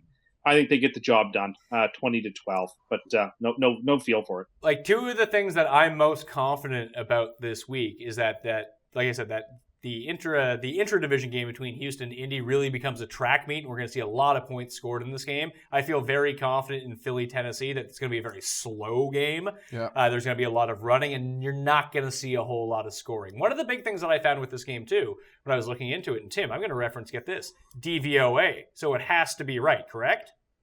Well, I mean, you're on the right track anyway. Tennessee, top 5 special teams in the league so far through 3 games. And Philadelphia, bottom 3 in special teams. They rank 29th per DVOA in special teams right now. And like, I'm not projecting that Tennessee scores a special teams touchdown or something like that. But I think that Philly is objectively the better team in terms of talent. But if you get into situations where this game is slow to begin with, and then Tennessee starts flipping the field on them every time that the Eagles get the ball down and don't kick a field goal. They hand it back over. Tennessee doesn't do anything, but they're able to either return it and get deep into Philly territory or take it out from their 5 to the 25 to set themselves up better. That just becomes more taxing for Philly to score and extend these long drives. And if they're going to have to go 60 yards instead of 40 yards or 80 yards instead of 55 yards, then that's just more plays to run where you're not scoring. So that's my take on this game. I feel good about this one. I really like your angle. That point's well said. Which means Philadelphia is going to win like 45-0. Special teams point matters. You know, if your team has a really good or really bad special teams, you notice. Which is strange because, like, historically, Philadelphia has really good special teams. So it might be like it might be like the sample's so small that it's just they've had 3 bad games. There are very few teams that historically have always really good or really bad special teams. Kansas City historically has really good special teams always, and so do the Ravens. Yes, they do too. And there's a couple of teams who historically have very bad special teams. Would you say that one of them are the Chargers? I think everyone would say that. They need Kasim Osgood back, man. Those were the It days. doesn't help when your superstar rookie decides to intercept the ball and take it out to the 1. His momentum. He's a superstar. No, it wasn't his momentum where he would have been called in the end zone. The impetus he put on the ball drove him out of the end zone. No, his momentum when he catches it like a foot in and drove him out. Okay. Well. Next game. Tampa Bay at Chicago. I don't have much to say about this game. I got a lot. Really? Okay, you start off with this then. I shouldn't say I have a lot, but I have a strong feel on this game. Tampa blows the doors off them? I love Chicago. Really? Yeah. Well, the coin likes Tampa. I don't think this is a fair setup for them. I think they are the better football team. And this is such an absurd. We're going with that. The Fitzmagic is starting, right? That's not 100% locked in yet. As we record this, that is not locked in. I'd say it's probably like 95%. And Tim thinks Jameis should start. But I don't think it's even a question that he ought to start. But I also do think that Fitzpatrick will start because I don't think Dirk Cutter knows what he's doing. I think Tampa Bay's defense is susceptible. I think Trubisky can actually have a decent game. To me, outside a quarterback, I believe the Chicago roster is as solid as anybody. And I guess that's a silly comment because everything sort of lives and dies by the quarterback, but the short week where they really emptied the tank in the 4th quarter to try to make that comeback versus Pittsburgh, I think will show up next week. I thought they were going to do it. It felt like it for a bit, but some really great plays and catches that weren't to Antonio Brown, so I got to hold on to the slimmest of fantasy victories. I really like Chicago. This could be my top confidence play of the week. This is an embarrassment. I just think they're off here. I think they're off. I think they are wrong. In my opinion, I think Chicago's the better team. What do you think the score of this game is? 28-20 Bears, 31-20 Bears. Now, Tim, the one part of that I don't like is the 31 for the Bears. I don't know how many points the Bears can score. Against Tampa, they'll score them. I think they scored 26 in a victory. I look at this spot and I think you have one of the most turnover-prone quarterbacks in football showing up to play a Bears defense, which is ripping games apart on the defensive side. I think Fitzmagic is running into one of the worst spots he can be in, coming off a short week where he threw 3 interceptions on 3 consecutive passes, because that's who he is. He is the same guy he has always been. He is not going to change. He is never going to change. He's going to throw brainless passes that turn into picks and pick sixes, and then he'll throw a nice touchdown pass or a couple of really nice throws. Then he'll get strip sack fumbled. Then he'll throw a pick again. Then he'll play great again. That's who he is. The Bears are salivating at this opportunity. Tampa coming off a short week on the road in Chicago against a defense that eats. Man, oh man, I don't think the Buccaneers have much of a hope. I don't think these teams are equal. I don't believe that they're I don't think they're equal. I think the Bears are the better told. team. Decisively, I think the Bears are the better team. 26-17 for Chicago. It looks like we're 2 versus 2 here because the coin and I both like Tampa. I know he seems to be situational based with a lot of his success, but I think this is going to be one of those games where Bears fans are like at 4:00 next week are smiling from ear to ear about their quarterback. Maybe. I mean, he's going to have a really this good is the game defense here. to do this against. But I think that Bears fans are going to be looking after this game and be like, "Who the fuck is this O.J. Howard guy who just killed us?"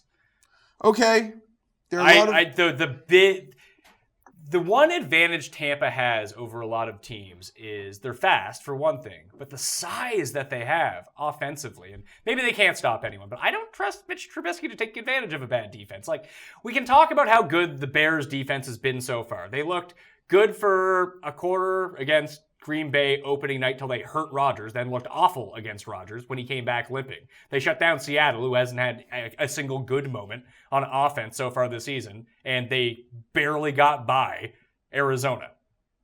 Like, I don't get where the impressive part comes in. They've been impressive, but the quality opponent has been lackluster. Tampa's offense is good, and they can score in bunches.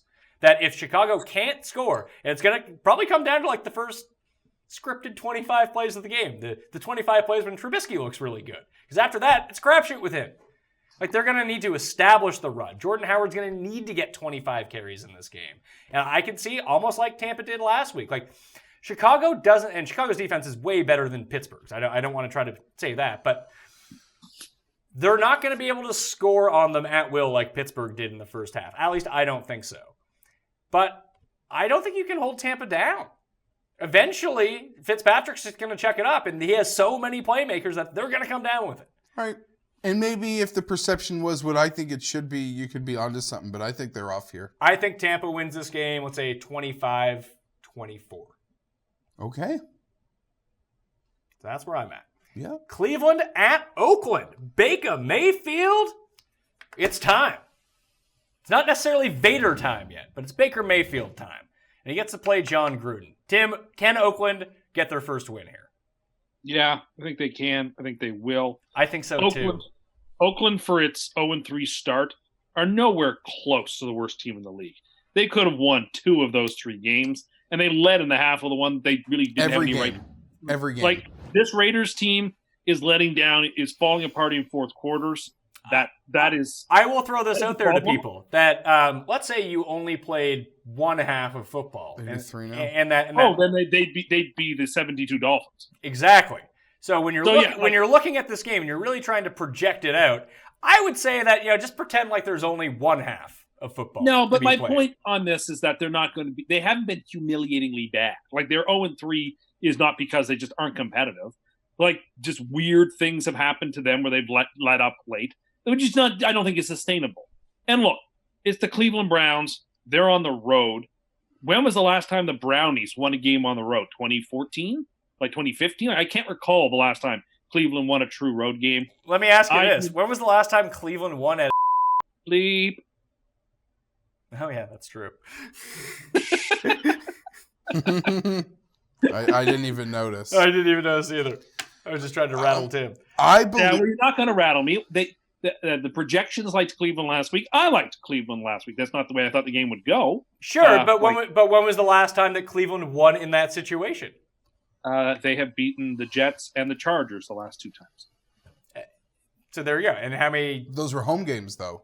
Didn't Yeah, you just that's ask what I mean. for A road game. Yeah, but he's saying that they can't go and win on the road because they're the Cleveland Browns. When was the last time the I didn't Cleveland say they Browns? can't.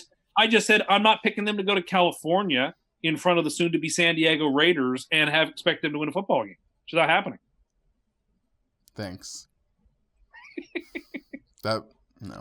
I won't even. No, but in open all those seriousness, that stories. crowd is still in love with that team. That is a tough place to play for anybody. I don't think Baker Mayfield just seems like his attitude is not a good one for that Raiders crowd. Like, you can just see him trying Settle to down, coward. Yeah, bad attitude, Baker Mayfield. What a millennial. Listen, I didn't like Baker in college for his attitude. I still don't like his sort of obstreperousness, the way he acts. I don't care for it. Not to say I don't think he's a good player. I think he is a good player. I just don't like his act, which You I should think be it is. more like Sam. You mean bad? I prefer a more steady, calm hand at the tiller rather than somebody who you runs know, around. You know what this sounds like? You're real jealous of Baker Mayfield, that the Jets got the shit end of the stick and the Cleveland got the good end. I'm not jealous. You sound super jealous. Like, why else would you hate? I don't understand how you can hate Baker Mayfield. He seems like the most fun guy ever. Well, but this, like, it's the same reason that I don't like golfers who act like children on the golf course. I don't like football players who act like children on the football field. You're not there to have fun. I like to see they are professional athletes. Key on the word professional. I like to see people a little more buttoned down when they play football. Thank you kindly. I have a different opinion, I think, on this game. I again think that they're wrong. I actually think Cleveland's going to win. I don't have the confidence in the Brownies, certainly like I do in the Bears, so it won't end up maybe being talked about at the end of the show by me, Pat. But I just look at this whole Browns 53 men, and to me, it's a better football team. And I'm not shocked if QB1 on Cleveland outperforms QB1 on Oakland on Sunday. Well, okay, that doesn't surprise me one bit. Legitimate question. Is Derek Carr a bottom 5 quarterback in football? I don't know. No. I don't know. Are you sure? I haven't put that thought into it. I could think of a lot worse quarterbacks than him. We'll do that in a second. But here's the thing. The only thing that's like kind of holding me back from really liking the Browns is we've seen the Raiders get these halftime leads every week. And whether it be Adam Gase or Sean McVay or even the team of Musgrave and whoever runs the offense in Denver, they get into the locker room and they can find answers for whatever Oakland's doing, and they can attack them defensively for whatever they're doing. Can can that group do it? I guess Todd Haley probably could, right? Like, yeah. I got to trust Greg Williams and Todd Haley, and less so Hugh Jackson when trying to break down what might be going on. So yeah, give me the Browns. I think they're the better 53 versus 53 men. I think it's a better football team. I'm taking Cleveland to win here too, because I want to get into the Baker Mayfield hype a little bit. I think Cleveland deserves. It's going to be one of these things where the Browns end up like 4-12. Who do they play next week? Yeah, who do they play next week? Tim, can you look that up? Yeah, I'll effort that. So they'll end up like 4-11-1 on the season. No, better. Maybe so. But either way, there's going to be some Baker hype here. Something to get excited about. That'll come crashing back to earth in a spot where you don't expect it. The best unit on this field is Cleveland's defense. Cleveland's defense is really good. And I don't trust Gruden. Like, they're going to be really good. Almost like the Bears. They're kind of like the Bears without, like, a good defense. The Raiders? Yeah, they're going to come out and they're like, their scripted plays are going to look really good. You're going to be like, man, the Raiders' offense is okay. And then they're like, nothing's happening for them. Honestly, no, because I look at, like, forgetting even Khalil Mack, like, I break down units, and there's very few units I like on the Raiders more than the Bears. Would you rather have Trubisky or Derek Carr? I'm going Derek Carr. For the future or this week? Both. I would much prefer to have Trubisky. I like Carr better than Mayfield. Carr might be. You like Carr better than Baker Mayfield? So if you're building a team today, you would rather start with Derek Carr than Baker Mayfield. He's insane. I don't like Mayfield. By the way, when it sounded like Mayfield was going to slip to number 3, Tim released his rankings of rookie quarterbacks, and Broadway Baker was number 1 on that list of talented quarterbacks. God forbid I change my opinion. You're right. Once I say something off the cuff, I'm never ever allowed. Actually, they came out in the form of definitive rankings. I don't remember saying that they were definitive. Listen, I don't think Baker Mayfield has the chops for the NFL. I think this league is going to chew him up and spit him out. What was I going to say here? Maybe, but I don't think the Raiders have the personnel or the coaching to figure it out for I don't think Sunday. this Raiders team is bad enough to start 0-4. I actually have a little more respect for this Raiders team. I'll say this. Personally, I just think they're going to get up and blow it. They've done it every single week. They've started out hot, and then they suck for 3 quarters. I kind of hope You're right. I kind of hope the Raiders win because Chargers got to play them the week after, and I don't want to play I don't want to play a hungry team looking for a first win. Maybe they're not hungry. Maybe they're just bad. 24-17, silver and black. I think it's 20-17 Cleveland. 24-17 Brownies, back-to-back first Sunday win. Coin's taking the Browns as well. I want to talk about this Derek Carr thing for a second, though. Quarterbacks that we can play one of 2 games here. We can play, I would rather have this quarterback for the future. If we were starting a team, you had to start with Derek Carr versus this guy. Or we can play, who would you rather have this week? Because I think those are two different conversations. This week. Okay, this week. I would rather have Derek Carr than Mitch Trubisky this week. I would not want that for the future. I would rather have Trubisky. So he's better than... Who would you rather have him than this week, Tim? You'd rather have him than Rosen? Baker, Darnold. Keenum. I'd rather have Keenum. Flacco. I'd rather have Keenum and Flacco. Flacco. Bortles. I'd rather have Bortles. That's crazy. At least those guys are not afraid to throw it more than 8 yards down the field. I would have said Manning, but I actually really like Manning this week. You like Manning because of his matchup. What about Prescott? I'd rather have Dak. Okay. Josh Allen. I'm not talking about like who's going to have the better game. No, I know what you're week talking versus about. their opponent. I'm saying that if you had to start one as your quarterback for your team against a hypothetical opponent on your hypothetical team, this is who I would rather have playing quarterback. Oh yeah, well, then I would take him over. I'd take him over Manning. Take him over Flacco. I would take him over Bethard. I forgot about Bethard. Beathard. Yeah. Guilty Beathard. I still would take him over Keenum. I'd rather have Keenum. I'd rather have Flacco. I'd rather take him over Eli though. I don't think he's good. Okay, he's bottom 10 quarterback. I don't. There's a lot of troubling signs there. He doesn't trust receivers. He checks down way too much, in my opinion. I don't see him playing with the confidence he certainly had a year and a half ago when everyone was just goo gaga for this team and their future. He broke his leg, and he now looks at the rush instead of looking past the rush. Like that's what it is. What week did he break his leg, Tim? I think it was week 15. And what did you say about Derek Carr in Oakland that week?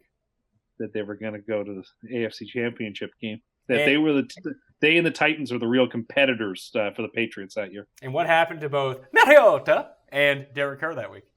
They broke their legs in the same places on the same day. We're out for the year. That's rough news for them. Yikes. People know this. I don't know why we have to rehearse this story too. Like, people know that. No, people love there are new people coming to the show because it inevitably happens like every season, like whether it's football, beginning of golf, whatever it is. There's new people who come and watch the show. They're like, this Ender curse thing isn't a real thing. And then like 3 months later, they're like, oh my God. Yeah. So people need some backstory to some of this stuff. Yeah, it's true. It happens every golf. Yeah, like they don't believe it, then they experience it, and we get. And then Tim will get one thing right, and then he'll declare it over. Then his like next 20 picks are all losers in like horribly devastating fashion. Next game, not a fun one. Seattle and Arizona. Oh boy. I got nothing to say other than I'll just take the team with the best player, and that player is Russell Wilson. He's the best player in the game for what's being asked. He is the game. It's ugly, but yeah, give me the team with that guy. What do you have for a score? Seattle 21-13. 21-13. I'll say 20-10 for Seattle. Coin like Seattle, Tim? Cardinals 17-14 in an unwatchable game. Maybe Rosen shows a spark, gets David Johnson going, gets Larry Fitzgerald going. I'll gamble on that rather than that the Seahawks just find a way to pick apart. I don't know. I think Arizona's defense is still pretty decent. I don't think Arizona's got a bad defense. They have decent players, but they're not playing well. You know their offense has pieces. We know David Johnson and Larry Fitz are special guys. So one has to hope somehow they can kickstart it with Rosen. That's what I'm going with. Seattle doesn't have any bullets left to fire. Like, they are who they are. The Cardinals might be able to ignite things. So I have no confidence in it whatsoever, but I'll take the Cardinals in a close game. Do you know what is holding back the Cardinals offense? Play calling? Ellen DeGeneres. Yeah, everywhere he goes. Look at Denver last year's offense. Yeah, no, they're all fair. Yeah, it's bad. And I would say this. I think people are being unfairly critical of Rosen this week. Are people being critical of Rosen? Yeah, because they don't see the demeanor. There's like... You know who might be back for Seattle? Doug Baldwin. People are like anti-Rosen because he's not going to like do what Josh Allen did and go like yell at the defense. And then they bring up the whole silver spoon, like, you know, how... Are you saying that there's anti-Semitism towards Josh Rosen? No. Okay, hold on a second. I'm not even making it about anti-Semitism. Just that he's a rich guy? Just that, yeah, he's just like grew up like very silver spooned and like what it takes to dig deep. He might not have it. That's just like the Manning brothers grew up poor. And the Manning brothers didn't grow up multimillionaires and clawed themselves to the top by just straps and grit. No, I think if anyone is making that assessment of Josh Rosen, that's so stupid. I think it's unfair. Yeah, no, and even in high school, people said that about him, and he ended up outperforming a lot of guys, and even through university, people said that a lot, and he still ended up going 7th overall. Yeah, that's all. I think he was put in an unfair spot last week, for one thing. Like, yes, if you're going to roll Bradford out for the entire game, why do you put Rosen in with a drive left or 2 drives left? Like, that doesn't make any sense. Put him in a half. If that's a move that you have coming and you know you might make it, then why not just do it at half? Why not fucking start him? Yeah, only an injury should have knocked Bradford out of that game. That was mismanagement. That was on the level of what Hugh was doing to Kaiser last year, just like putting his QB in terrible spots and letting him lose because of it. Next game. Nolans at the Giants. All right, here we go.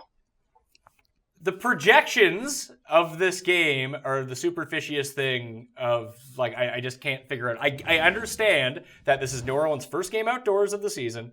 Their defense has been absolutely putrid, and this could be a super close game. But I just don't see it. Like, I feel like New Orleans wins this game like 40-0. Road Breeze. But Road Breeze isn't bad.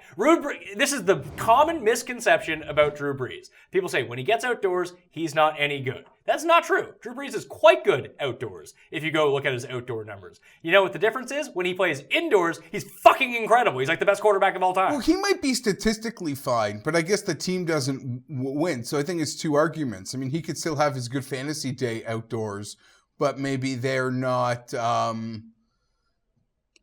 clearing numbers or going to the window as winners in those situations. Yeah, but there's been a lot of years when Drew Brees was fantasy king and they get beat at home all the time too.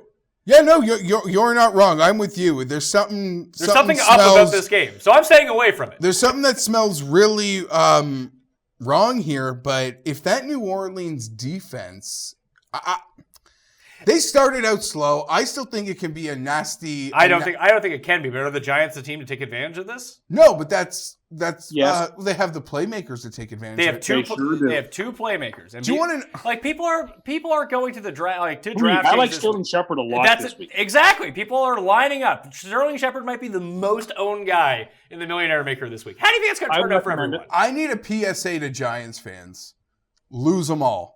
Lose them all, and you could be set up perfectly. With Odell and with it's early, I know, but I'm just saying. To me, every win puts the perfect plan farther away, and with that perfect plan, you decided to go RB over quarterback last year. The perfect plan puts you in the perfect spots.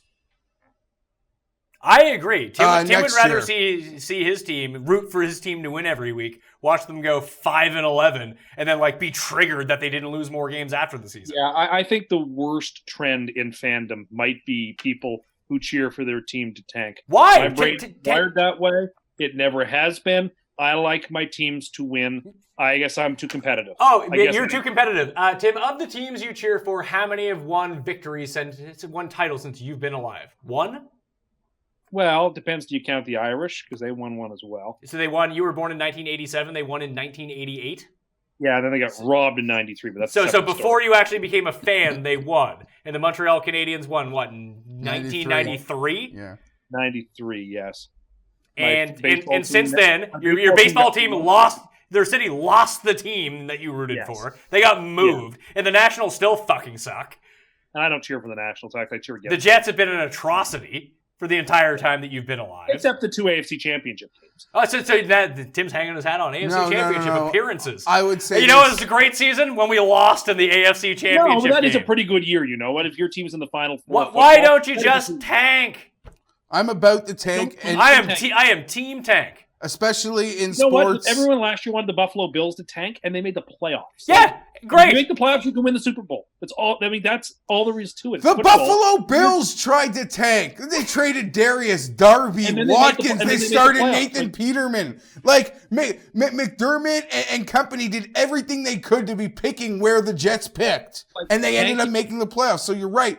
That does happen. It also hurts fans who pay hard-earned money. Oh, shut the fuck up with that. Teams, unlike you, people aren't gigantic losers. People want to see a winner. People want to see a winner on the field at some point. Treading water and going fucking 5-11 every year ain't cutting it. Go 0-16. The Browns are going to be good in 2 years. No, but I'm sorry. I know you feel that way. I know you want to declare it with fervor, but if you think like you do, you're an insane person. I want my team to be mediocre all the time. I'm a stupid fan. I do not want my team to be intentionally bad. That is, if my team needs a quarterback and the season's if my team needs a quarterback and we're not making the playoffs anyway, you better freaking believe. Okay, but that's not in week 4. Okay, fine. You want to get ahead of the game on this. You really do. All these wins and losses. Last year the Chargers were 0-4. I was looking for draft picks. There is no sport where it is dumber to tank than football. People's careers are too short.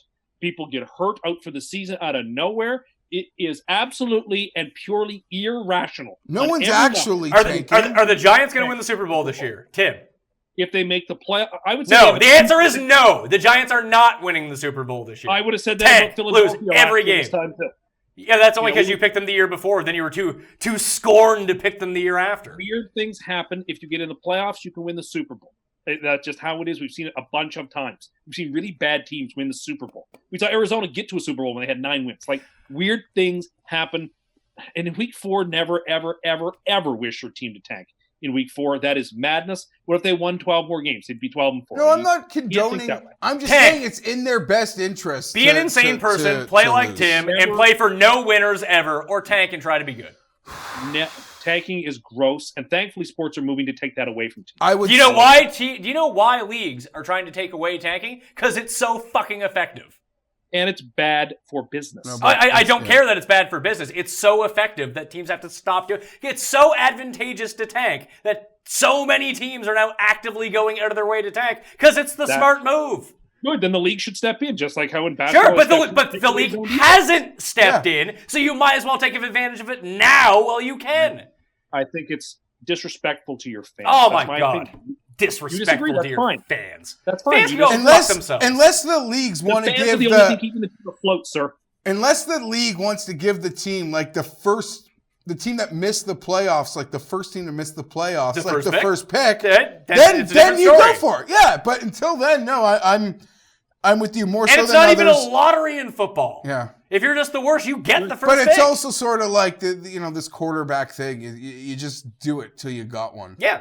That's sort of like how the I Bills see are it. actively tanking, and they just drafted Josh Allen. And because the Giants decided to pass on QB1 last year and took what could be a generational back, if they end up having one more shitty season, they could be set up for. You don't draft a running back and tank. That's madness. Running back. No, I get it, and they're 1-2. In fairness, any team that drafts a running back at number 2 probably doesn't need to actively try to tank. Put it this way, and I get it. I get it. We're sort of jumping the boat, but here to Tim's point, the Giants are 1-2, and they could be playing a field goal game to get to 2-2. Sure. Do you think the Giants are going to, and maybe I'm just off on my assessment of what I've seen from the Giants. I agree with you. If I was a Giants fan, part of me would want just to get the Oregon QB. And I also don't understand how people care that much about a team. Like, get over your fucking selves. Get a life. Well, okay. The two of you end the conversation You have a kid. You care about the fucking Chargers. Who cares? I'm on the Saints. You're on 41-38 Big Blue. I think New Orleans wins 40-0. No. I don't think the Saints defense can stop the playmakers. And I don't think the Giants can stop the Saints playmakers, but I'll pick the home team in this spot. Geoff? I got the Saints winning 28-20. 28-20. The coin also likes the Saints. San Francisco and your Los Angeles Chargers. You will be at the game, right? Yeah. Are you excited? I'm quite excited. Have you ever Have you watched a football game in a soccer stadium before? Outside of my one appearance on South Park last year, I haven't. No, that's not true. You went to, I bet you've watched the Argonauts play at that soccer stadium in Toronto. I have watched the Argonauts play at a soccer So you have watching football at soccer stadium experience. Yeah, no, I don't know what to make of it. It'll be the first time going, I mean, my whole life, but it'll be the first time going the other way to get to the game. Not going to Qualicon. Yeah, you're driving up north instead of driving south? So it'll be whatever. I'm expecting to see a show. Like, we are going to light them up. This team is hard to figure out, but these are the type of games to light them up. This is going to be like Nathan Peterman-esque. I'll be quick on the 49ers. They're going to be last year's 49ers without Jimmy Garoppolo. That's the team that's there right now. So they're screwed. And the Chargers, sometimes take full advantage of these situations. They, beating up on a real bad team. They can't seem to hold their own against good ones.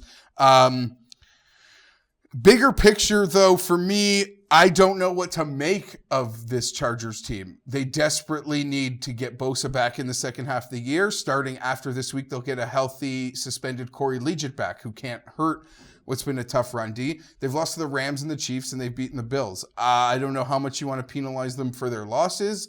I don't know how much you can give them points for their win.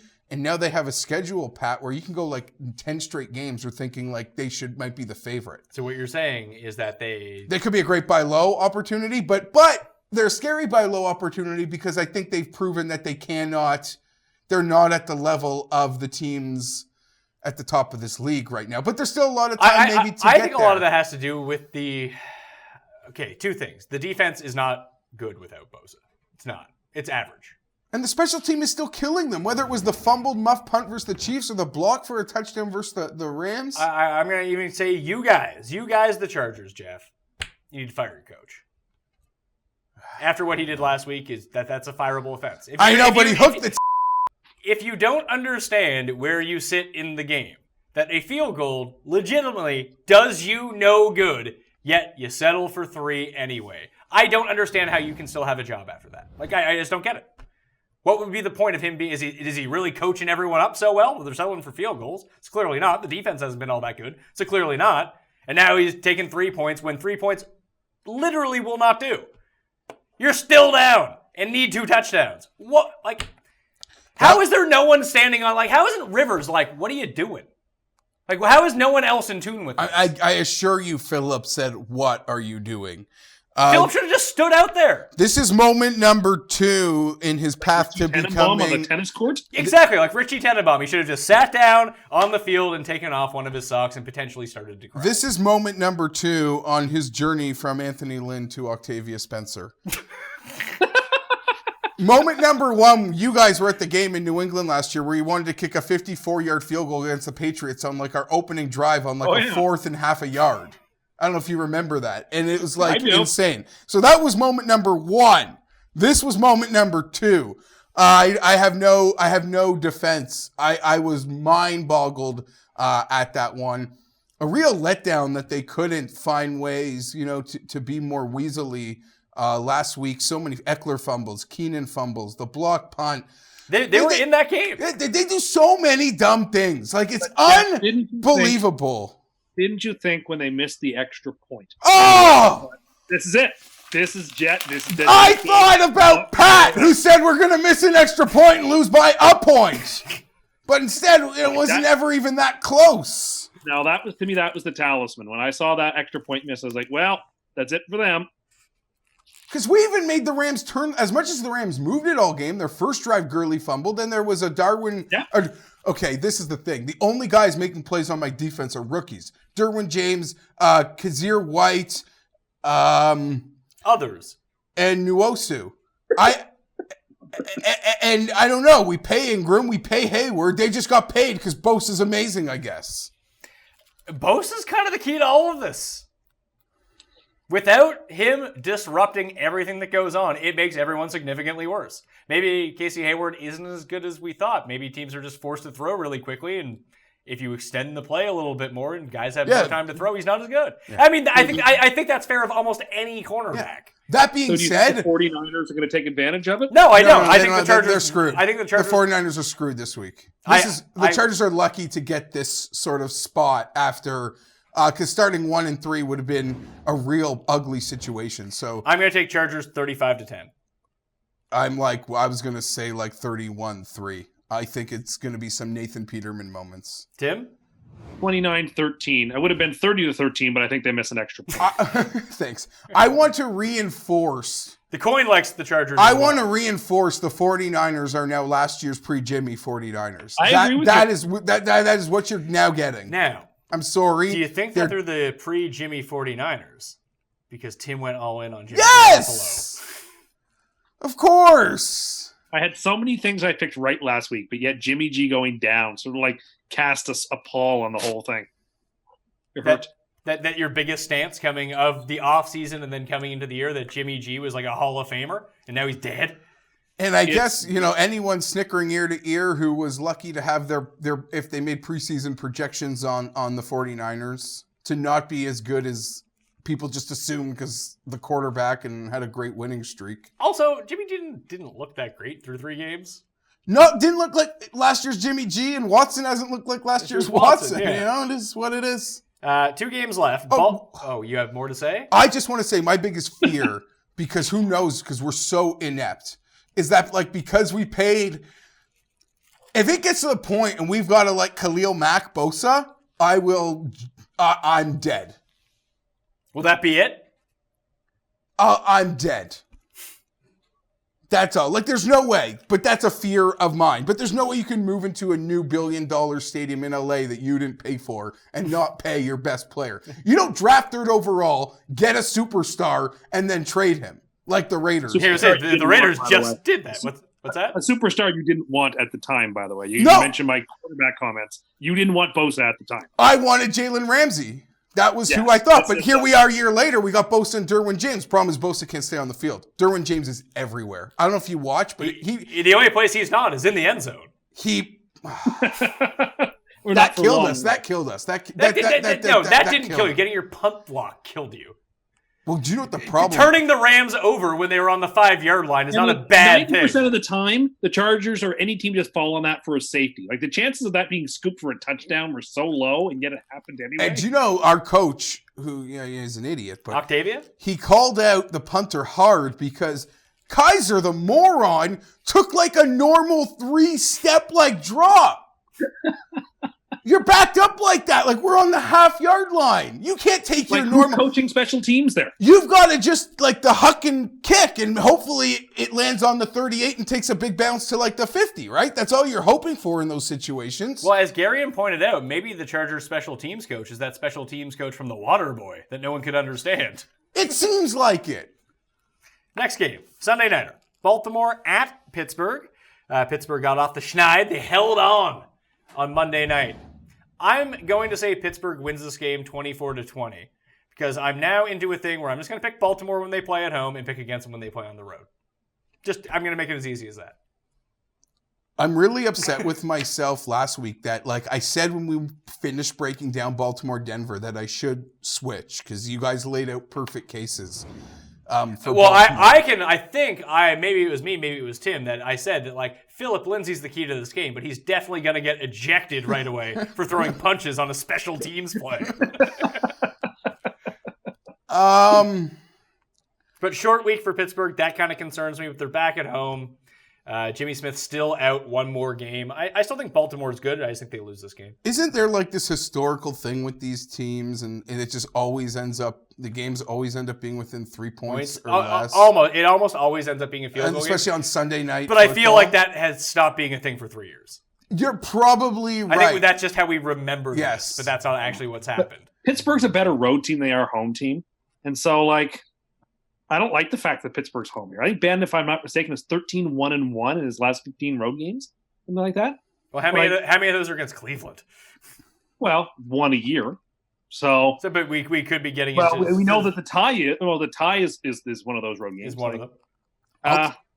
I like the Ravens here. Ravens have had are coming off a impressive performance against that Broncos team. I like that. This Steelers team tried to give the game away to Tampa Bay. If Fitz hadn't thrown 3 straight pretty ugly picks, my goodness, they could have lost the game. Pittsburgh, that win was a deodorant to cover up what I think are still devastating problems in the Steelers football team. And I don't think it's enough if they lose this game, then they're right back to where they were before last week. I was not impressed with the Steelers team up by 20 points at half. you figure they didn't score another point in the game against a pretty bad Buccaneers defense, and they allowed Tampa to nearly finish them off. Like, I was not impressed with Pittsburgh whatsoever by the way that game ended. They haven't played a good – I mean, their offense played great against the Chiefs, but at home they gave up 42 points. Like, then they went to OT against the Browns. Like, I don't see it from the Steelers. I've seen Baltimore be pretty good a couple of times. I haven't seen Pittsburgh be good yet. So just on that, I will be picking the Ravens 20-17. I really hope the Ravens win this game. I like the Ravens this year. I picked them to be good and win this division. So, I mean, for that, I have no real confidence in this game. But just from what I've seen from Baltimore so far, that they're good at home and they're bad on the road. So I'm going to pick Pittsburgh. I'm going to take Baltimore. This is a real hard game to feel. I do believe, while they got the win, I do believe the issues still very much exist. I agree. Pittsburgh. But Pittsburgh's just going to be a weird team that I would need it feels like no one's going to have a grasp on Pittsburgh till like week 10. I really hope Mosley can return for Baltimore. That would be crucial, in my opinion. I think getting Jimmy Smith back is going And to if DeCastro's still out for Pittsburgh, we've seen that be a big issue. Yeah. Vance McDonald's back, though.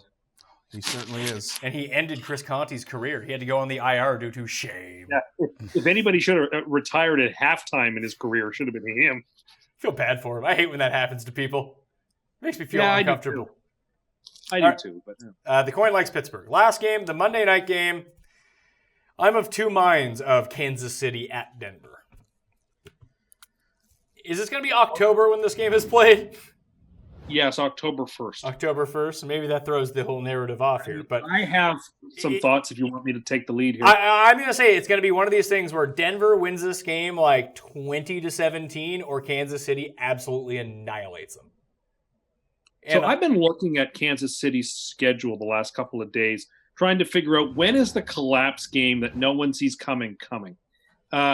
Is it this week against the Chiefs? I don't think so. Home against the Jags? I don't think so. I've circled in 2 weeks at Foxborough as the game where the Chiefs absolutely don't show up in a game that you think they'd show up for, considering they did last year. I think that's the spot where Kansas City sort of falls down and the whole world believes in the Chiefs. That'll be the perfect spot where, like, the Chiefs projections will actually like the Chiefs in Foxborough, and that will be the game that no one sees coming. I don't think it's coming this week. I don't think Denver's defense is capable of. Von Miller can ruin a game, but outside of him, like, I don't think and Ray's a nice player too. I think that the question is, can you prevent the Chiefs from scoring at least 30 points? I think that's the only way to beat them. I don't think you can beat if it's a track meet. There isn't a team in the NFL who can beat the Chiefs. Can you prevent the Chiefs from scoring 30 points? I look at the Broncos and I don't think at Mile High they can. I don't know what they have on the NFL that every year they get 3 or 4 home games in the first month or so. Like, we never get those kind of breaks in New York. They always seem to get them in Denver for some reason. I don't understand it. That's a separate point, I guess. Well, I mean, the Jets got a home game against Miami and they fucking lost. I'm aware, but I'm just saying, I think I understand why you'd want Denver. The Chiefs are the play here.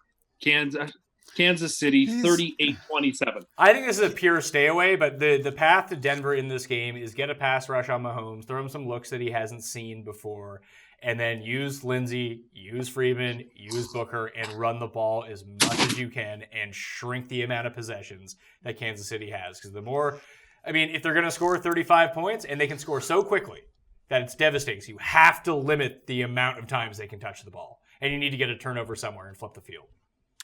And I think they can do that, so I'll say 2017 Denver. I am blown away that Tim can, 3 weeks into the year, take shots at the schedule makers for not giving the Jets a break, when in the preseason shows, he was saying the league had set them up to be 3-0. Well, because they had back-to-back bye weeks in week 2. And the league did them such favors with the early season schedule. This one feels like a straight up sharps versus squares. Yeah. It feels like and you know what? For the moment, I'll stay a square. Yeah, I don't think Keenum will keep up. I don't think Denver's let's gonna. say you really like Denver in this game. Would you wait to see how the rest of the games played out to see how you were doing that week and see if you really had a feel for it before you really committed to this game? Yeah, I would wait till 8:13 on Monday. To really make a pick if you like Denver? Yeah. Because you might cross important thresholds. I agree with that point entirely. For sure. Because everyone's going to either, the Chiefs, greatest thing. And we'll see. Like, you know their offense. How do you stop them? I don't know. You have to take the air out of the ball. You have to limit the number. It's like playing Von Miller and Chubb. You need to be able to get to Mahomes and rattle see them. And you need someone to kind of limit either Tyreek Hill or Kelsey, and then just double team the other one and hope that Demetrius Harris doesn't beat you, and hope Chris Conley, and those guys have been, because Mahomes has been so good. And the Chiefs, I believe, have so much more current structure and talent, for the most part, maybe more complete than the Patriots. But it's much the same as the Lions script. You got to get lucky, maybe force like a 3 and out, and you keep the ball for 7 minutes. Look, and that's what the Lions did. Buffalo just went into Minnesota and beat them. Yeah. Denver can beat Kansas City.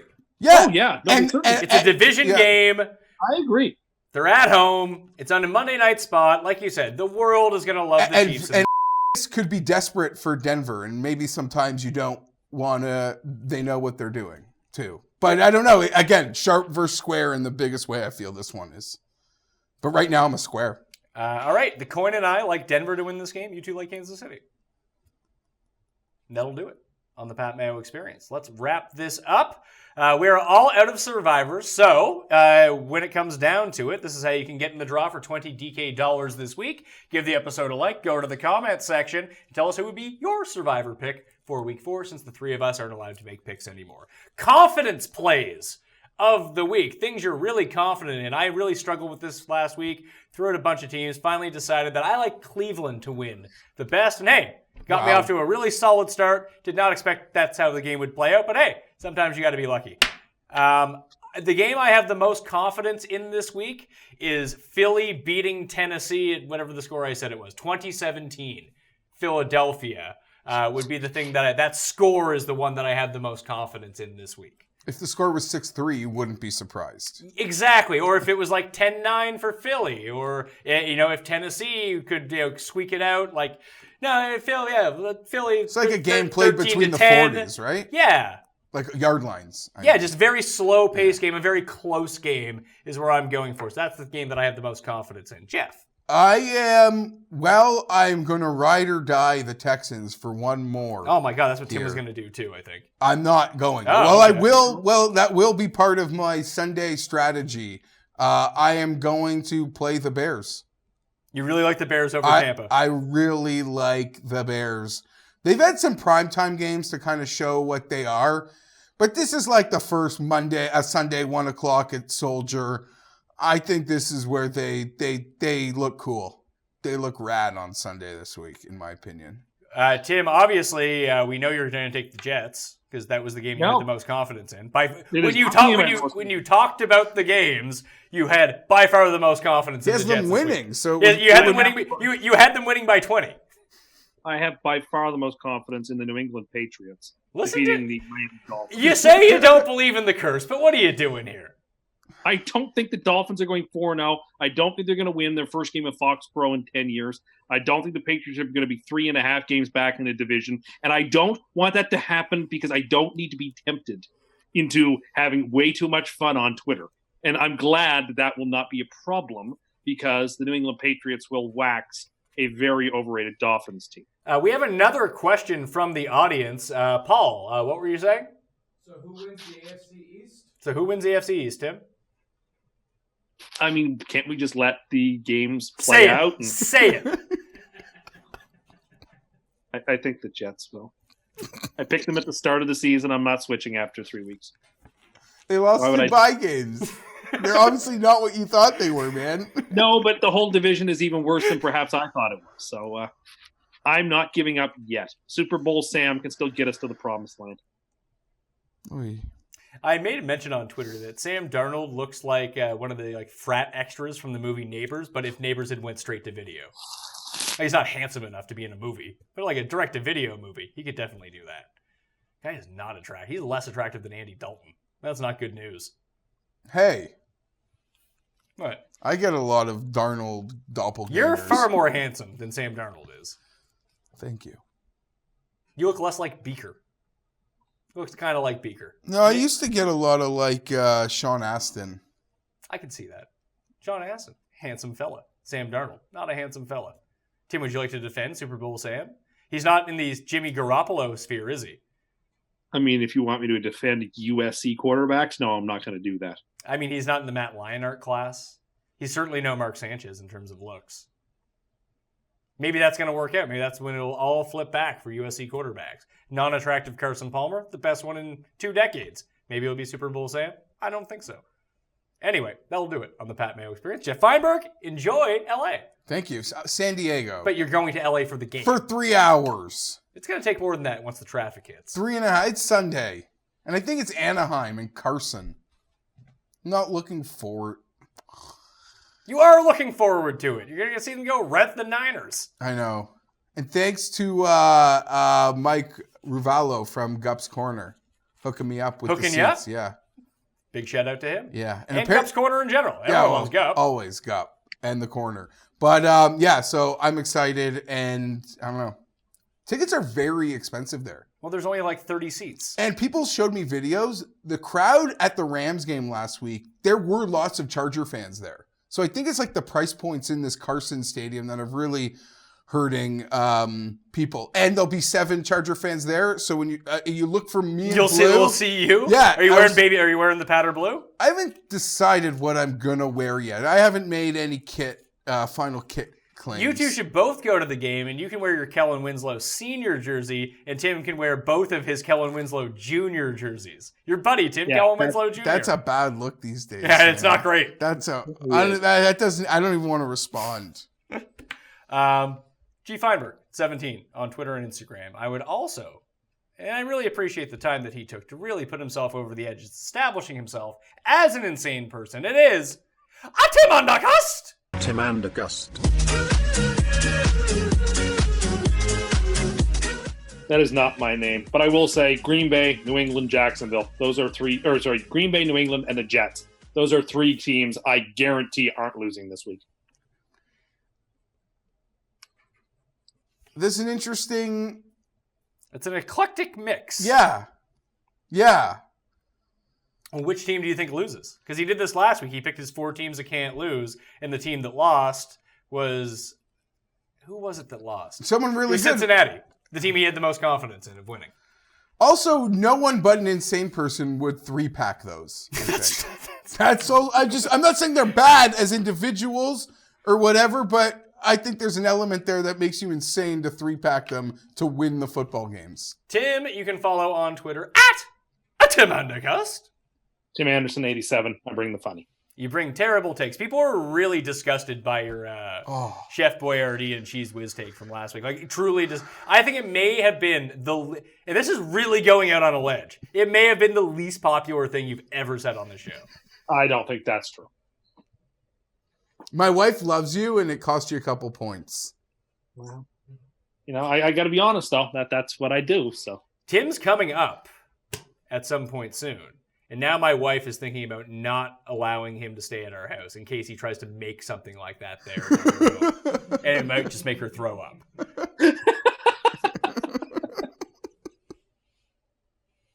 I have a potluck this weekend I'm making a dish for. Oh my God, what are you making? I'm making homemade meatballs. With Wiz? That doesn't sound bad. Yeah. But do you even know how to make meatballs? Do you think it's literally just crumpling up ground beef into balls and putting them in the microwave? Buying like the pre-boxed. Yeah, are you buying it or are you making it? Cooking them in the I'm oven. going to attempt to make it from scratch. So you're not buying like the frozen food section gross meatballs and putting them in the microwave? No. So like you're buying ground beef, seasoning, getting your hands messy and everything? Yeah, with an egg and breadcrumbs, all that stuff. I found a recipe on the Google. This is not going to end well. Can Butts videotape this for us? Well, I mean, he can see. Sure. I would like to see it. Over under amount of time Tim burns his hand on the stove because he forgets it's on. Will anyone compliment his meatballs at the potluck? Yeah, well, here's the thing. Tim has such a low bar with any of this stuff that if it's edible, people are like, oh my God, this is great. I wasn't instantly disgusted when I looked at it. Tim, I think you should release a poll about because you were pretty adamant that Chef Boyardee and Cheese Whiz, Chef Boyardee ravioli and Cheese Whiz was a thing that not only people like, that people actually eat besides you. I would like you to poll the people on that and report to me with the results. Does anyone else eat this? What's the poll? Like, do you think... As long as I get to like 3 or 4%, I'm going to call that a victory. How sad is that? And I will get to that. You really think? I mean, how many? We've established you have at least 31 burner accounts. I do not. So I'm subtracting 31 votes from the percentages. Do you know how many Tim Endercast accounts there are now? There's so many. Yeah. And they're all Tim. I can't even follow them all now. Well, there's one that just compliments Tim on everything that he says. Then Tim claims he doesn't run that account. That refers to him as boss. Yeah. Great call, boss. Yeah, great call, boss. Get on me, Timbers! Okay. On. That'll do it on the Pat Mayo Experience. We had to go extra time since Jeff's going to be off next week. He will send us his picks. I'll work on Cam. I can't promise anything. The guy's a loose cannon. Jeff, as Cam's former producer, knows that. Guy's hard to rein in because he's constantly just walking around town going, and I just don't have the strength to really rein him in. Or to do the beeps. The beeps are going to be tough with old Cam around here. So we'll try to figure that out, but I think he actually has a show at the time. So we'll try to work on someone to be here. I tried to get Gary in. He's unavailable. Maybe I'll just get the hat back. I'll see what the Hat's agent is up to. Maybe Morenzi's still around. We'll see. Anyway, I'm Pat Mayo. Go to my Facebook page, facebook.com/thepme, and check out the picks cheat sheet. I swear to God you want to check it out. Swear to God. Anyway, that'll do it on the Pat Mayo Experience. Tim and I will be back Sunday morning along with Gary and live 10 a.m. on the Draftkings YouTube page. So check it out. Give a like on your way out. Good luck this week. I'll see you next time. Pat Mayo Experience! Experience!